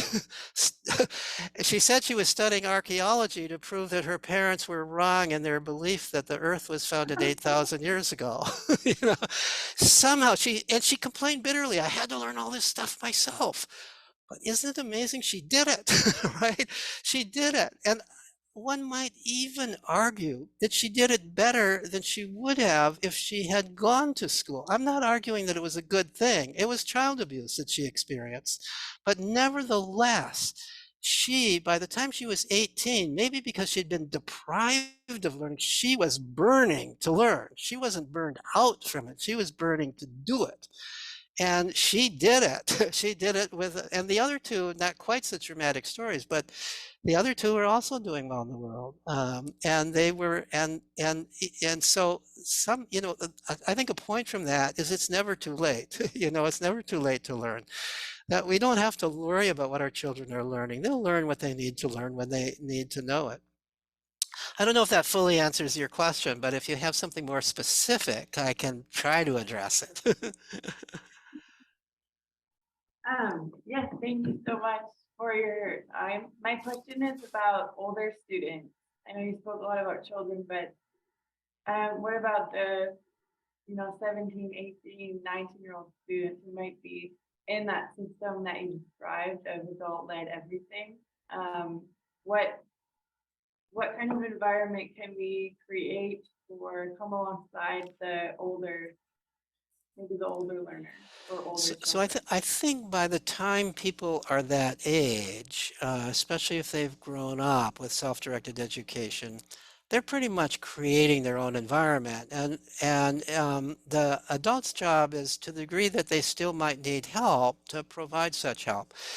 So one example I can give is based at Sudbury Valley is, and also based to some degree on my studies of unschooling families, is that sometimes young people, by the time they reach the age where they're trying to think about what they want to go on in life, sometimes they decide they want to go to college. And they've done nothing to prepare themselves to go to college.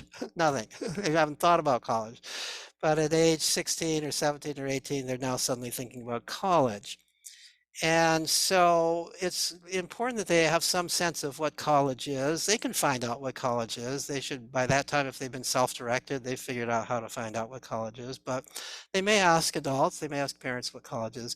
And they may discover, for example, a child who wants to go to a somewhat elite college, they learn that they have to take what in the East is the SAT test. It may be a different test in the West, but they may have to take this college admission test. That's primarily a test, strangely, of mathematics on the one hand and of verbal ability on the other hand.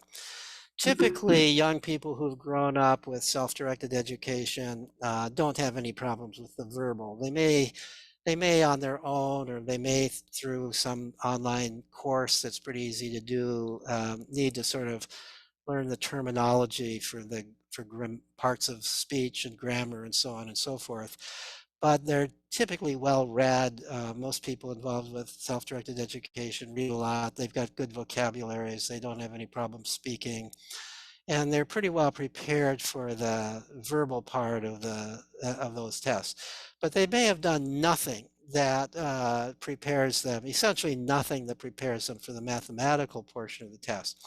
I mean, we strangely still require that mathematical portion, even if you're going to go on to study English literature or be an art major or whatever. If you're going to certain colleges, they require you to take that test. And people think they've got to get a certain kind of score to get into it.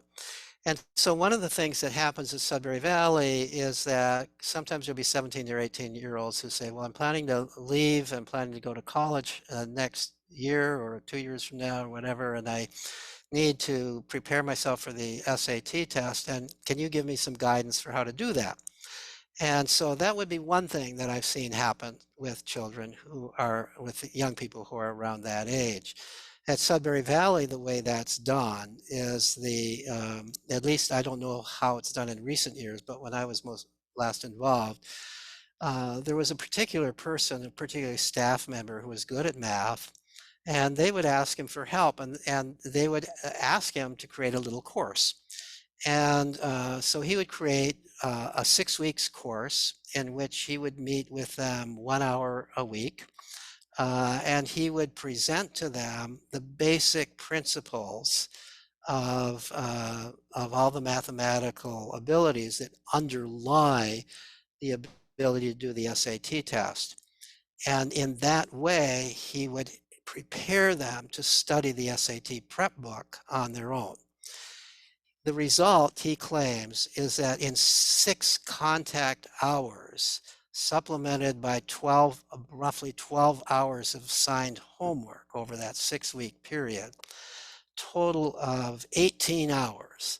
These young people could learn everything they needed to know to study the SAT prep book, and then they would study the SAT prep book and do well on the SAT test. Very little time and effort to learn all the math they needed to do that test. And he found that typically they did well enough to get into the college that they wanted to do, and some of them did excellently. Those students who were really into math never came to him. They didn't need him. They could learn completely on their own, and they weren't afraid of learning on their own what they needed for that test. But I guess the point I'm making is that sometimes people at that age will be looking for some kind of more structured learning to go on. In this day and age, that structured learning, there's a lot of ways for that structured learning. You go to Khan Academy, you could go to online courses, you could, there's all kinds of ways of learning. I think that young people growing up today are becoming more and more sophisticated about how to find the information they need, how to find the courses they need, how to find the help that they need to go on. I don't think there's any particular rule about how to treat people at any particular age. You take the cue from the kids themselves. What is it that they're asking for? What it is they're doing? What are they asking for help for? Okay. So next question, if one of our kids' tools is a computer, iPad, etc., do we have a responsibility to limit their usage? Here, my colleague shared that Seattle Public Schools is suing big tech for children's mental health and anxiety right now. So it's not exactly this question, but I felt like it was related. So if you could Right. speak to those two. Yeah, lots of concern about anxiety Yeah. and depression.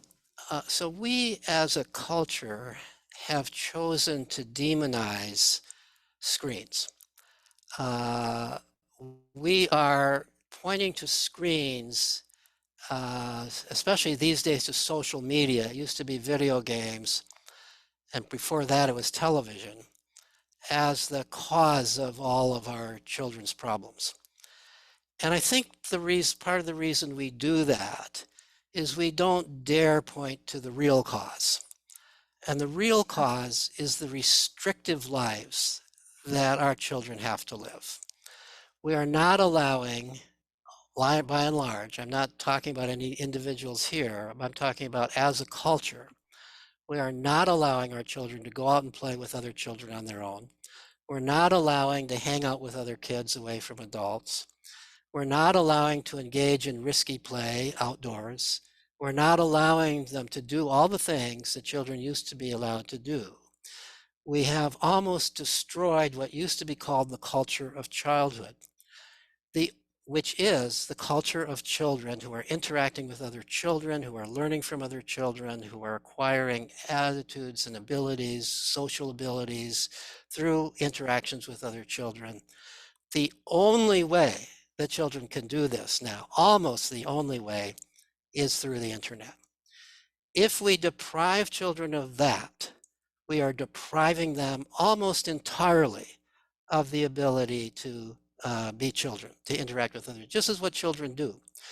So let me give you, the research does not support, the real research that's been done, and there has been a lot of done, does not support the idea that overall screens or anything that kids are doing on screens, barring maybe a few exceptions, are harmful to the majority of children. Maybe harmful to a few kids, but anything can be harmful to a few kids.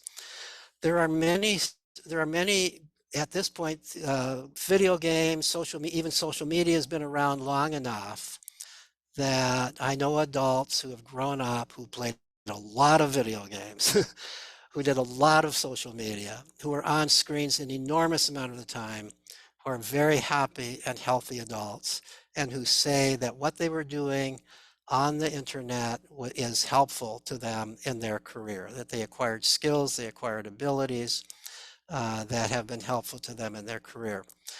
the research, I have done, because so many people ask this question, I've looked at what does the actual research say?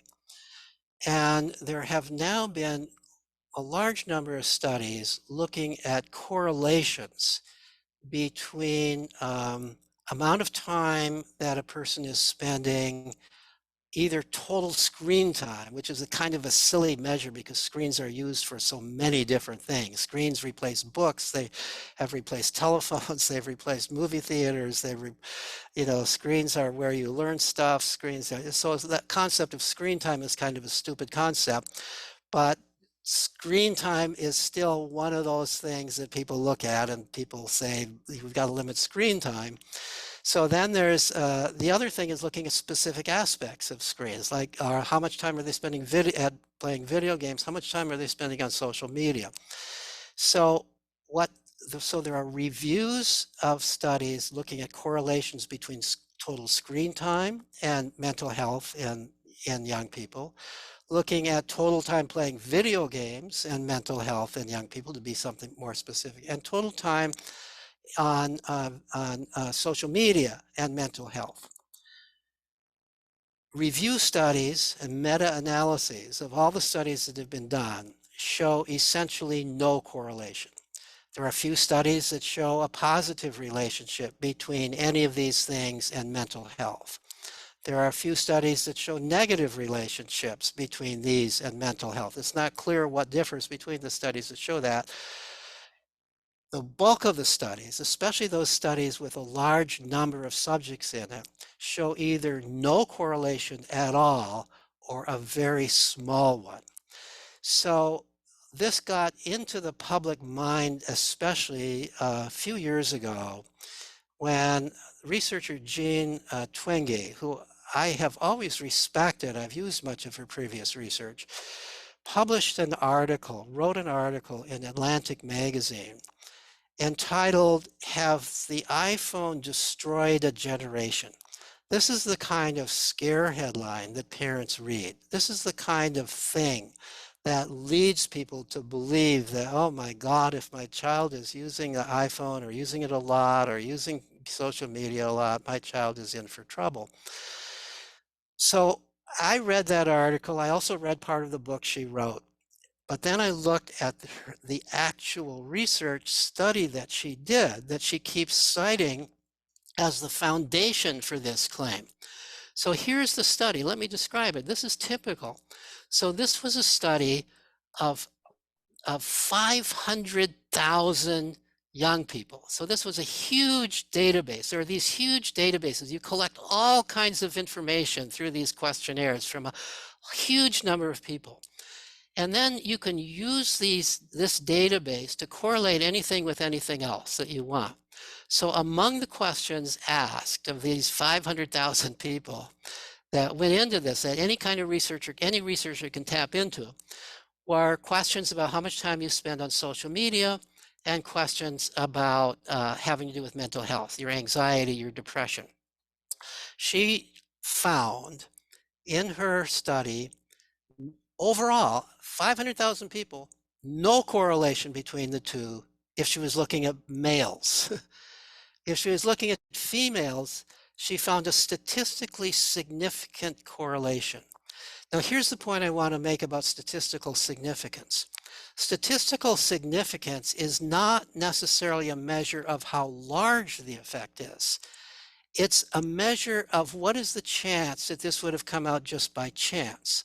When you've got 500,000 as your N, as your number of subjects, an effect can be really, really tiny and still be highly significant statistically. So when you read the boring data presentation as opposed to her grand conclusions, what you find is that this correlation accounted for less than 1/3 of 1% of the variance in anxiety, right? So that means that 99.7% of the variance in anxiety was not dependent upon social media, would not even correlate with social media. Secondly, correlation doesn't show cause and effect. maybe even if this is a real correlation, maybe it's just that people who are anxious or depressed tend to use social media more, maybe because they find it hard to get out. So this is one way they can socialize, or maybe they're looking for help with social media. Maybe it's helping them. You can't prove cause and effect even if you find a correlation. But the point I'm making is they're not even finding a big correlation. They're finding, if anything, a tiny correlation. There was a review article published 2 years ago of all the studies that have been done, and the conclusion was there's either no correlation or only a very tiny correlation between social media use and anxiety or depression in young people. So it's such a small effect. Now let me contrast that to another study. This is something, I'm telling you a story about how our society operates with regard to information. A tiny little effect gets blown up and we hear it all over the place. We can't get away from it. The newspapers, the magazines are publishing this. The school districts are wanting to sue the media because they're blaming the kids' anxiety on that. Now here's another study that you haven't read about, unless you've read about it because I've publicized it. A few years ago, the American Psychological Association did a study called Stress in America. And they found out that teenagers in school are the most stressed out people in America. When they asked these people, what's the cause of your stress? 85% said school. School is the cause of my stress. That's not a tiny effect. That's a huge one. Let me tell you another one. This is a correlation. Suicide rate among school-aged children is higher now than it's ever been before, way higher now than it's ever been before. When are suicides taking place? The suicide rate for school-aged children is twice as high during the school year as it is when school is off, twice as high. Breakdowns, admissions into mental hospitals for children, into pediatric emergency mental health admissions double during the stressful times of school year, plummet in the summer. I first heard from this from clinicians who work with children who say, I have no business in the summer. The kids are not stressed in the summer. They're stressed during the school year. So what happens? Schools don't want to say it's us that's doing it. We, the great majority of Americans who believe in school, who put halo around school, we don't want to say school does it. So what do? We look for anything else. We see that children are doing a lot on the computer, and so we decide it's the computer. Top that off with something that is repeated itself over and over again in history. Whenever there's a new form of media, whenever there's a new technology, kids go for it. And the older generation fears it. Every time there's something new, the older generation says, this is going to be the ruination of the young generation. I grew up so wonderfully because we didn't have that when I was a kid, right? This has happened when the printing press came out. You know, this was going to be the ruination of the generation. Cheap novels, you know, girls and young women especially. It's always girls and young women that are going to be most destroyed, right? They're going to be destroyed because they're going to be reading these cheap novels and they'll all become promiscuous and so on. They're not going to be proper young ladies anymore. That was a legitimate fear when novels came out. Right? Maybe valid, I don't know. But at any rate, it was the older generation that hated that. When television came out, I'm old enough to know, I mean, we didn't have television when I was a kid. Television came out. There was all kinds of fears about television. Oh, the rays from television. They were going directly into your brain and they were doing this and that. There were all kinds of fears that violent television was going to create violence and it was going to create a whole generation of sedentary people and so on and so forth. So, you know, I'm all for outdoor play, but what we need to do with our young people is not add more restrictions. We need to increase the menu, not decrease the menu. We need to make if our children are on the computer all the time and they're never outdoors, we have to ask ourselves the question, why is that the case?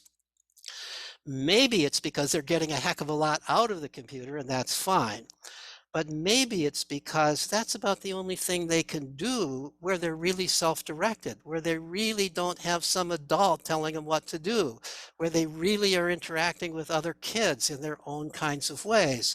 And maybe they would like to get together with other kids outside of the computer. There was a study done a few years ago. This was admittedly about 12 years ago, if I remember right. This was actually a study of kids who had computers because the study was done over the computer. So all these kids had computers. And the question was asked to them right now. I don't remember the age range, but I picture that as in the age range about 10 to 12 or 13. Right now, would you rather be playing your favorite computer game, or would you rather be playing in the park with your friends? Over 80% of them, I think it was close to 90%, said, I'd rather be playing in the park with my friends, but that's not possible. Either I can't go out there or my friends can't go out there, so we're playing on the computer. That's the situation. So here it is. We prevent kids from getting together in the real world. Then we blame them for being on the computer, or we believe that they are ruining themselves by being on the computer. The worst thing we can do is to deprive them of yet another self-chosen activity. So in our space, with the amount of choices kids have to go outside and play, you'll still find a few that really are, passionate about computer play, specifically video games, I would say. So what would you say about those kids who may not choose to go outside as often? I would say as long as they have the choice, that good for them. They're doing what they want to do. There are now, I don't think that this is still true, but at one time there was on the homepage of Sudbury Valley School, there was a young adult who was saying, I forget exactly, 3 years doing nothing but playing on the computer all the time. This is a student at Sudbury Valley, lots of opportunities to do it. He's now off, I don't remember the career, but an excellent career. He's talking about all the skills he learned in computer play, and that's how it's helped him in he's some kind of a manager in a large business, doing very well in life. One thing that I can say is that I've always been an outdoors person, and I still am, and I was as a kid. I don't actually read a lot, except when I have to for my academic work. I'm not a big reader. I'm not I am an outdoors person. I spent my childhood fishing and swimming and getting lost in the woods and playing baseball outdoors and flying kites and all those typical child things. But my brother, who's been just as successful in life as I, was not an outdoors person. He was a reader. He was a nerd. He was indoors all the time. I couldn't understand it. And there were other kids like that. Why didn't, we think of them, why are they indoors all the time? And reading is, if anything, more passive, less active, less social than being on the computer. On the computer, you at least can control things. There's some creativity involved in it. Reading, you're just absorbing the stuff. Reading is less natural than being on the computer because it's just these squiggles on a page. I mean, that's totally unnatural. At least on the computer, you're seeing stuff, it's hearing stuff, you're interacting with people, it's creative, it's real play. Why don't we get upset by people who just read? Not very many people just read anymore. But back in those days, there were a lot of people who just read. How stupid I used to think. He's just reading. How's he going to grow up okay? They grew up okay. They became librarians, they became professors, they became all these kinds of things. And these kids on computers, they're going to grow up okay too, as long as if they're on the computer and they're enjoying it. I worry about the case that I worry about. The only cases where I think there's something wrong if a kid is on a computer a lot is if the child is very unhappy and is on the computer and the computer is not making them happier. So there have been studies, the kinds of situations that get diagnosed as computer addiction are not cases. The real cases that might legitimately be called computer addiction are not cases of computer passion. They're not cases of people on the computer because they love to be on the computer. They're cases of people on the computer and the computer is not doing anything for them. And they're still on the computer. They're unhappy and they're on the computer and the computer is not making them happy. And so there's been research, most of this research has been with young adults or even middle-aged adults, but I think the same would be true for teenagers. These are cases of people that the fundamental problem is not the computer. The fundamental problem is that they're depressed or they're anxious, primarily depressed. And because they're depressed, they're not able to do anything else. They're not able to go out and play. They don't feel up to going out and playing. They don't feel, even if that option is there, or maybe the option isn't there, or they don't feel comfortable actually interacting with a person face to face in reality because of their fears and their depression and their anxiety. So they're on the computer because it's the only thing they can do, but it's not satisfying to them. It's not taking the place of what they need. So if you know a child who's in that situation or an adult who's in that situation, that person does need help. But the help to give them is not to take the computer away. The help to give them is to find out what the problem is. Help them find out what the problem is. What's causing you to be depressed? What's causing you not to want to go outdoors? What's causing you to feel so sad all the time? That's the help they need. I have a kind of a friend, an acquaintance, I should say, who's a psychotherapist whose specialty is to work with people who come to him saying, I'm addicted to the computer. So he's a specialist in what other people call computer addiction, but he doesn't call it that. So he told me what will happen. He gave me a typical example. So some young man would come to him and say something like, I'm good for nothing. I'm just good for nothing. And he would say to him, so why do you say that? And he'd say, well, everybody says I'm good for nothing. And well, why do they say that? Because all I do is I'm on the computer. And so then he'll say to him, so what do you do on the computer? And he'll say, well, I play video games. And this therapist plays a lot of video games himself and is very knowledgeable about it. So he says, so what game do you play? And so the guy will start describing the game he plays. And then the therapist will say, so what level are you at on this game? And the guy and the client will say, well, I'm on level such and such. And the therapist will, oh my God, you reached that level? No way, are you lazy? People are calling you lazy? You can't be lazy and reach that level. I can't possibly reach that level. So what he's pointing out to them is they're not lazy, they're not good for nothing. They've done something quite extraordinary to reach that level in that game. So then they talk about, so what's the real problem? And it'll kind of reach the conclusion. The real problem is not that you're lazy. The real problem is not that you're good for nothing. The real problem is that that people are believing that you are spending too much time on the computer, and maybe you're believing that, and maybe it's true. Maybe it's true. Maybe you're spending more time on the computer than you really want to do. And so let's talk about that.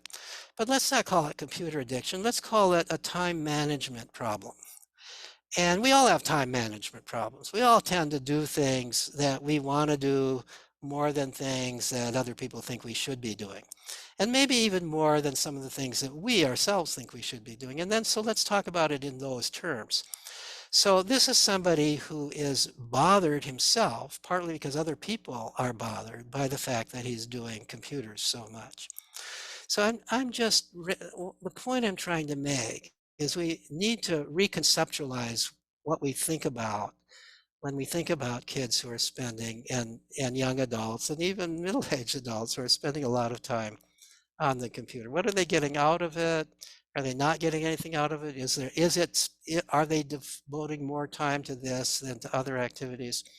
You know, I'm going on this, but I can't resist one more little story about this. So there's a, there's a, there's a diagnosis. The World Health Organization has a questionnaire for diagnosing um, video game disorder, the video game addiction, or whatever they call it. And it's really based on the same questionnaire that's used for gambling addiction, but they modify it for video games. First of all, I would say there's no comparison between gambling and video games. Gambling is just plain stupid. Gambling is, especially if you're just gambling in a way, unless you're cheating, gambling has no skill whatsoever. Video games have a lot of skill. Gambling, you're just throwing your money away. Gambling is destructive to you and to your family if you do a lot of it. Whole families break up. People get ruined because of gambling. This does not happen because of video games. So it's kind of stupid to think of using the same questionnaire for video games as for gambling. But nevertheless, that's what they've done. So I took that questionnaire and I imagined my 11-year-old self, my 10-year-old and 11-year-old self. But instead of video games, I put the word fishing wherever video games occur. So there are questions like, do you dream about video games? So if you dream about video games, that's an evidence of addiction. So I had to answer, yeah, I dreamed a lot about fishing when I was into fishing. Do you sometimes lie about how much video gaming you do? Do you sometimes lie about, yeah, I sometimes skipped school to go fishing and I lied about it. Do you find that the more you engage in video games, the more you have to go to more and more powerful games? You know, this is like taking bigger doses of the drug, you know, analogous to that. So I put, the more you do fishing, do you have to go to bigger and bigger fish, more and more fish to catch? Yeah, of course. Becomes too easy to catch those little perch. I need to go for walleye now, right? So I went on and I would have gotten, if I took that for fishing, I would have at 11, 12 years old, I would have been diagnosed with an official psychiatric disorder of fishing addiction. So today, there aren't a lot of kids interested in fishing. I wish there were more kids interested in fishing and all those things. You know, I'm nostalgic for that. But the truth of the matter is, there are lots of kids interested in video games, and I'm not at all convinced that there's anything worse about that than about fishing for me. Yeah, Dr. Gray, just to kind of, when you were talking about the playfulness and things like that and the catalyst and all of those things, it was coming to mind. We have an 8-year-old daughter and she's a WyldFlower student here. And Paul and I kind of him and hawed a little bit when we were thinking about getting her an Oculus VR system. She really wanted that. And so we thought, oh man, she's going to get immersed, and she has. And what's been really interesting to see is that she has made this amazing friend in Australia that they kind of get on and play together, and they're super great at collaborating and coming up with plans and all of these interesting things. And we hear it. She does this out in the open. She doesn't isolate when she is playing the game. She invites us in. She wants us to watch, so this is a kind of a point of connection for her, in which we can engage with her in that way. I mean, reading came from her playing video games. She learned to read. So it's been an interesting observation, but we've also struggled with, how much is too much, and kind of keeping eyes on her mental health. But it's been really interesting to watch that. I've heard so many stories similar to that, children learning. I did a little survey of how unschooled children acquire mathematical concepts, and there were some interesting stories about acquiring mathematical concepts through video games. So one mom said, so my 10-year-old son was playing this game that, or maybe he was even younger, 9 or 10-year-old, playing this game in which to calculate his earnings in this game, he had to know how to calculate compound interests, and he had to be able to convert one currency to another, and he had to, you know, ask the typical third grader, which this kid would have been, and at that time apparently, to do these things, and no way could they do it. So a lot of kids are learning a lot of interesting. I know kids who have learned foreign languages by playing games in foreign languages. They not because necessarily in some cases because they wanted to learn the foreign language, so they chose that. And in other cases because they wanted to play that game with people who were using that language. And so Yeah, she's learning colloquialisms from Australia. She's learning time zone differences. It's yeah, incredible, you know. absolutely, absolutely. It's really cool. I mean, let's not. I mean, these are the other thing I can say specifically about video games is that nobody has ever developed a better mind builder than video games. This has been stated not just by me, but by more significantly by researchers who've reviewed all the research on video games. Nobody has ever. So if you believe that IQ has anything meaningful, and it's good to have an IQ, then the best way to build IQ is to play video games. Nobody's found a better way to do it. The initial study the initial research suggesting this was simply correlational. It showed that, this was some years ago, showed that other things being equal, kids who played a lot of video games had higher IQs than kids who played less video games or played no video games. And you know, that's a correlation, and that's not surprising because the video games are cognitively difficult, and so maybe people who have high IQs are attracted to video games more than people who have lower IQs. But so then they began to do experiments. So they take people who don't play video games, and usually at this time in the history, when they began these studies, usually it was college women. Usually college students are the guinea pigs in this kind of research, and most college men were playing video games. So they found a group of college women who were not playing video games. And they did an experiment, and to be in this experiment, you would be assigned to the experimental condition or the control condition. If you were in the experimental condition, you had to play a particular video game a certain number of hours a week for something like 6 weeks. And if you were in the control condition, you did something else, kind of equally time consuming, but it wasn't a video game. And you were tested for various cognitive tests, similar to IQ tests, similar to the kinds of skills that are developed on IQ tests before and after. And by now, there are many of these studies done.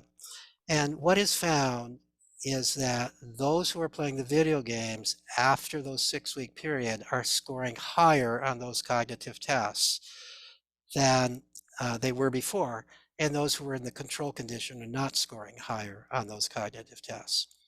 The first such experiment, the one that, at least the one that I first became aware of, the cognitive test was one that actually occurs in a lot of IQ tests. It's a spatial ability test. I hate this. I score terribly lowly on it, even though males are supposed to score higher than females on it, where you have to, there's different shapes and they're in different orientations, and you have to say which two shapes are the same and which compared to different, and you have to be able to mentally rotate them in order to tell. And this is the only cognitive test that males typically score higher than females on it. And there's long been arguments that this has to do with the difference between the male brain and the female brain. Somehow the hunter-gatherers had to be able to have good spatial orientation because they were out hunting. And the gatherers didn't have to have such good spatial orientation. So we developed these different brains. But these researchers said, well, maybe it's not inborn difference between male and female. Maybe it has to do with different things that boys and girls are doing as they're growing up. And one of the things that boys are doing a lot right now is playing video games. So let's do an experiment in which we have girls, some of them doing this video game that actually involves some spatial perception in it, and other girls. These were college students, so I should be saying women. Other women who are doing the control things, and we'll test them on this cognitive skill. And what they found was at the end of that period, the young women who had been in the video game sample scored as high as the average for male college students on that test. And the ones who had not were still at the usual lower female level on that test. Since then, that kind of study has been done with all kinds of other cognitive skills. Ability to hold a lot of information in your mind at once, ability to make quick but accurate judgments, ability to change your strategy very quickly instead of holding on to an old strategy that doesn't work anymore. All of those kinds of abilities have been shown to be promoted by playing video games. It's dependent somewhat on which games you're playing. But the overall, even some of the most stupid seeming games, first-person shooter games, develop a lot of cognitive abilities in these kinds, develops cognitive abilities in these kinds of experiments. So one way, one way to think of video games is this is probably the best mental exercise that's possible for anybody. I don't play video games because they're too hard for me. I don't have, but everybody tells me, and I'm beginning to be convinced that as I am getting older, I ought to be playing video games because there is some evidence that it helps forestall the kind of mental loss that tends to occur in old age. And more there are older people being encouraged to play video games for that reason. I know. Did you guys have any? So Tiffany, the one on colleagues getting pushback. So Yeah. Peter, I think Ellen and I have watched a lot of your videos, and I think we might have set a record as far as how long we got you to speak tonight. So thanks for doing and a marathon, and you're awesome, and we still have a lot of people here, so it's been very engaging. But Tiffany had a good question I thought we could close with. Sure. Thanks. Yeah, say yeah. I know. Well, I really appreciate after reading your book and many of your articles how in depth you go and what kind of history and you present, and you've developed a really great argument for this style of learning. And so that kind of led me to wonder what kind of challenges or like critical feedback you get from your peers about this style of learning and these environments that we're all trying to create. It's interesting that I get very little critical feedback. It's almost like I'm sure that there are a lot of people who disagree with me, but they would prefer to disagree by ignoring me, by ignoring the argument. And I think it's because they don't have a good response to it. So much of this is obvious, really, and it's so. I'll tell you, the only time that I've been in anything that comes close to a debate with a colleague is, and our debate was carried out in a conference and then in a book, an edited book, where he wrote one chapter and I wrote another chapter.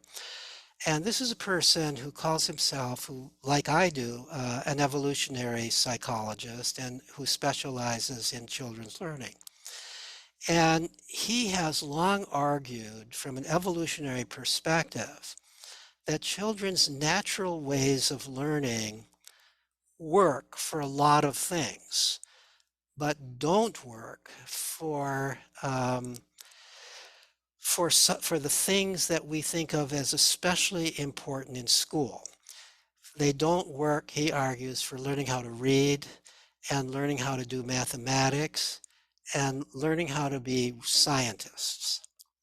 So he believes that the natural brain is good at social interaction, learning social skills, learning physical skills, learning how to build things, learning all those kinds of things that I talked about in that first list of what children play at, but not good for learning these kinds of mental things that were not part of hunter-gatherer existence.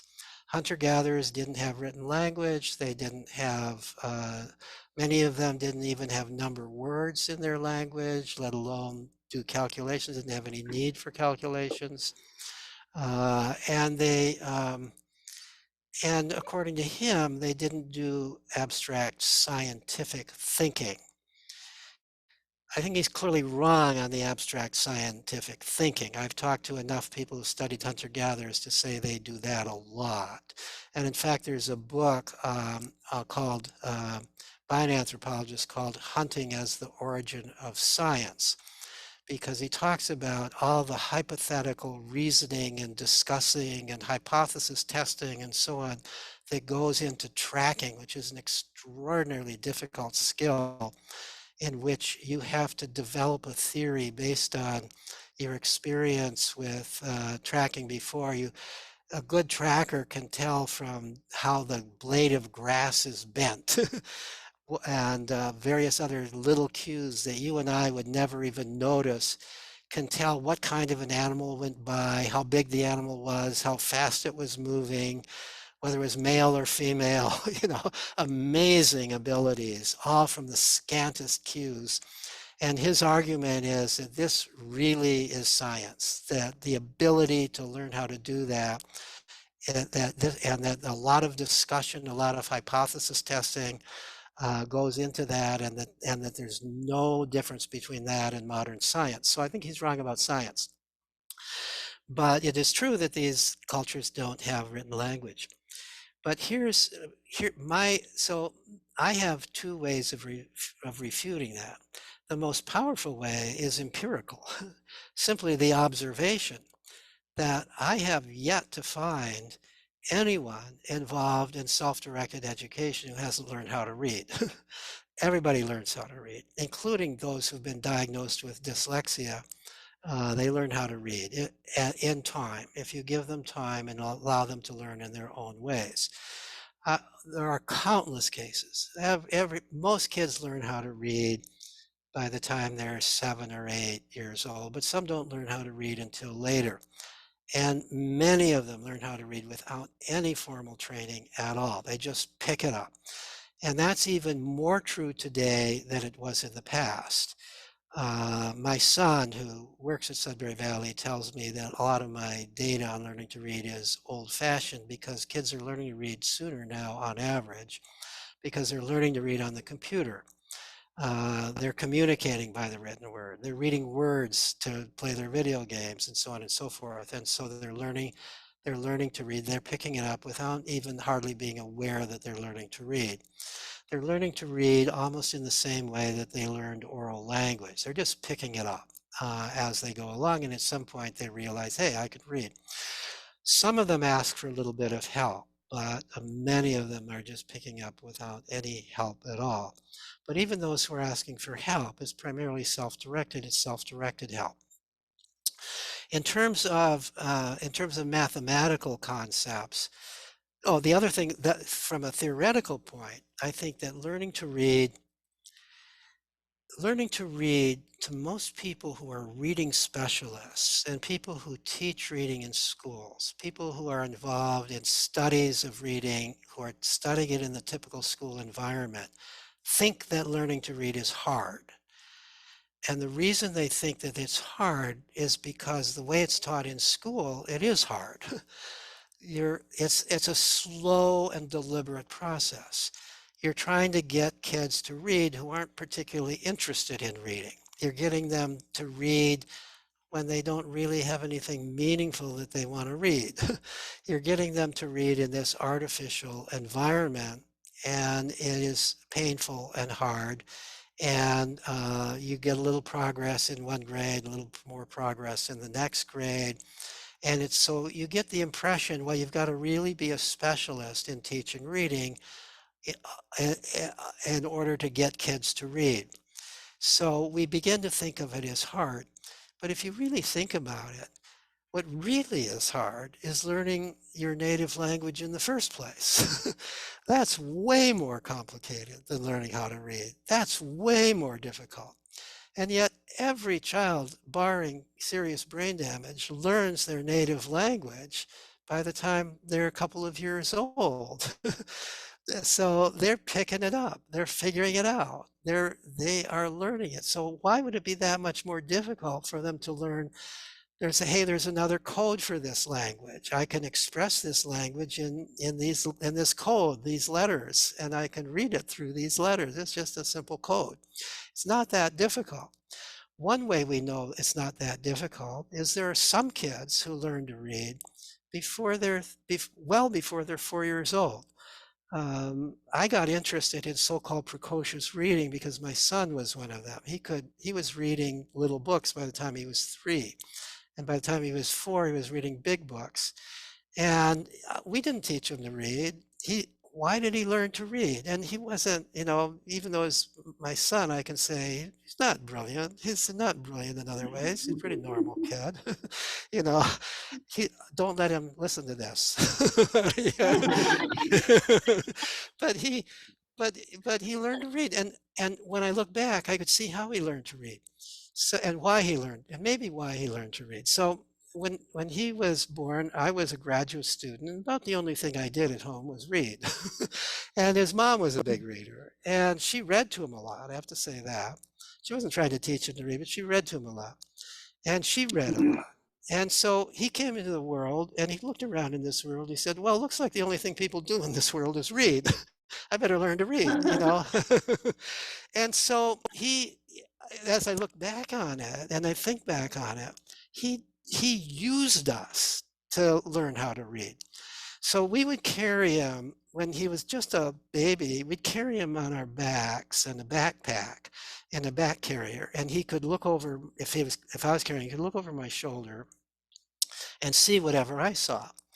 And so we'd be outside, or we'd be going to a theater. We took him pretty much everywhere that way, and he would point to a sign and he'd say, I think his very first word was, what's that say?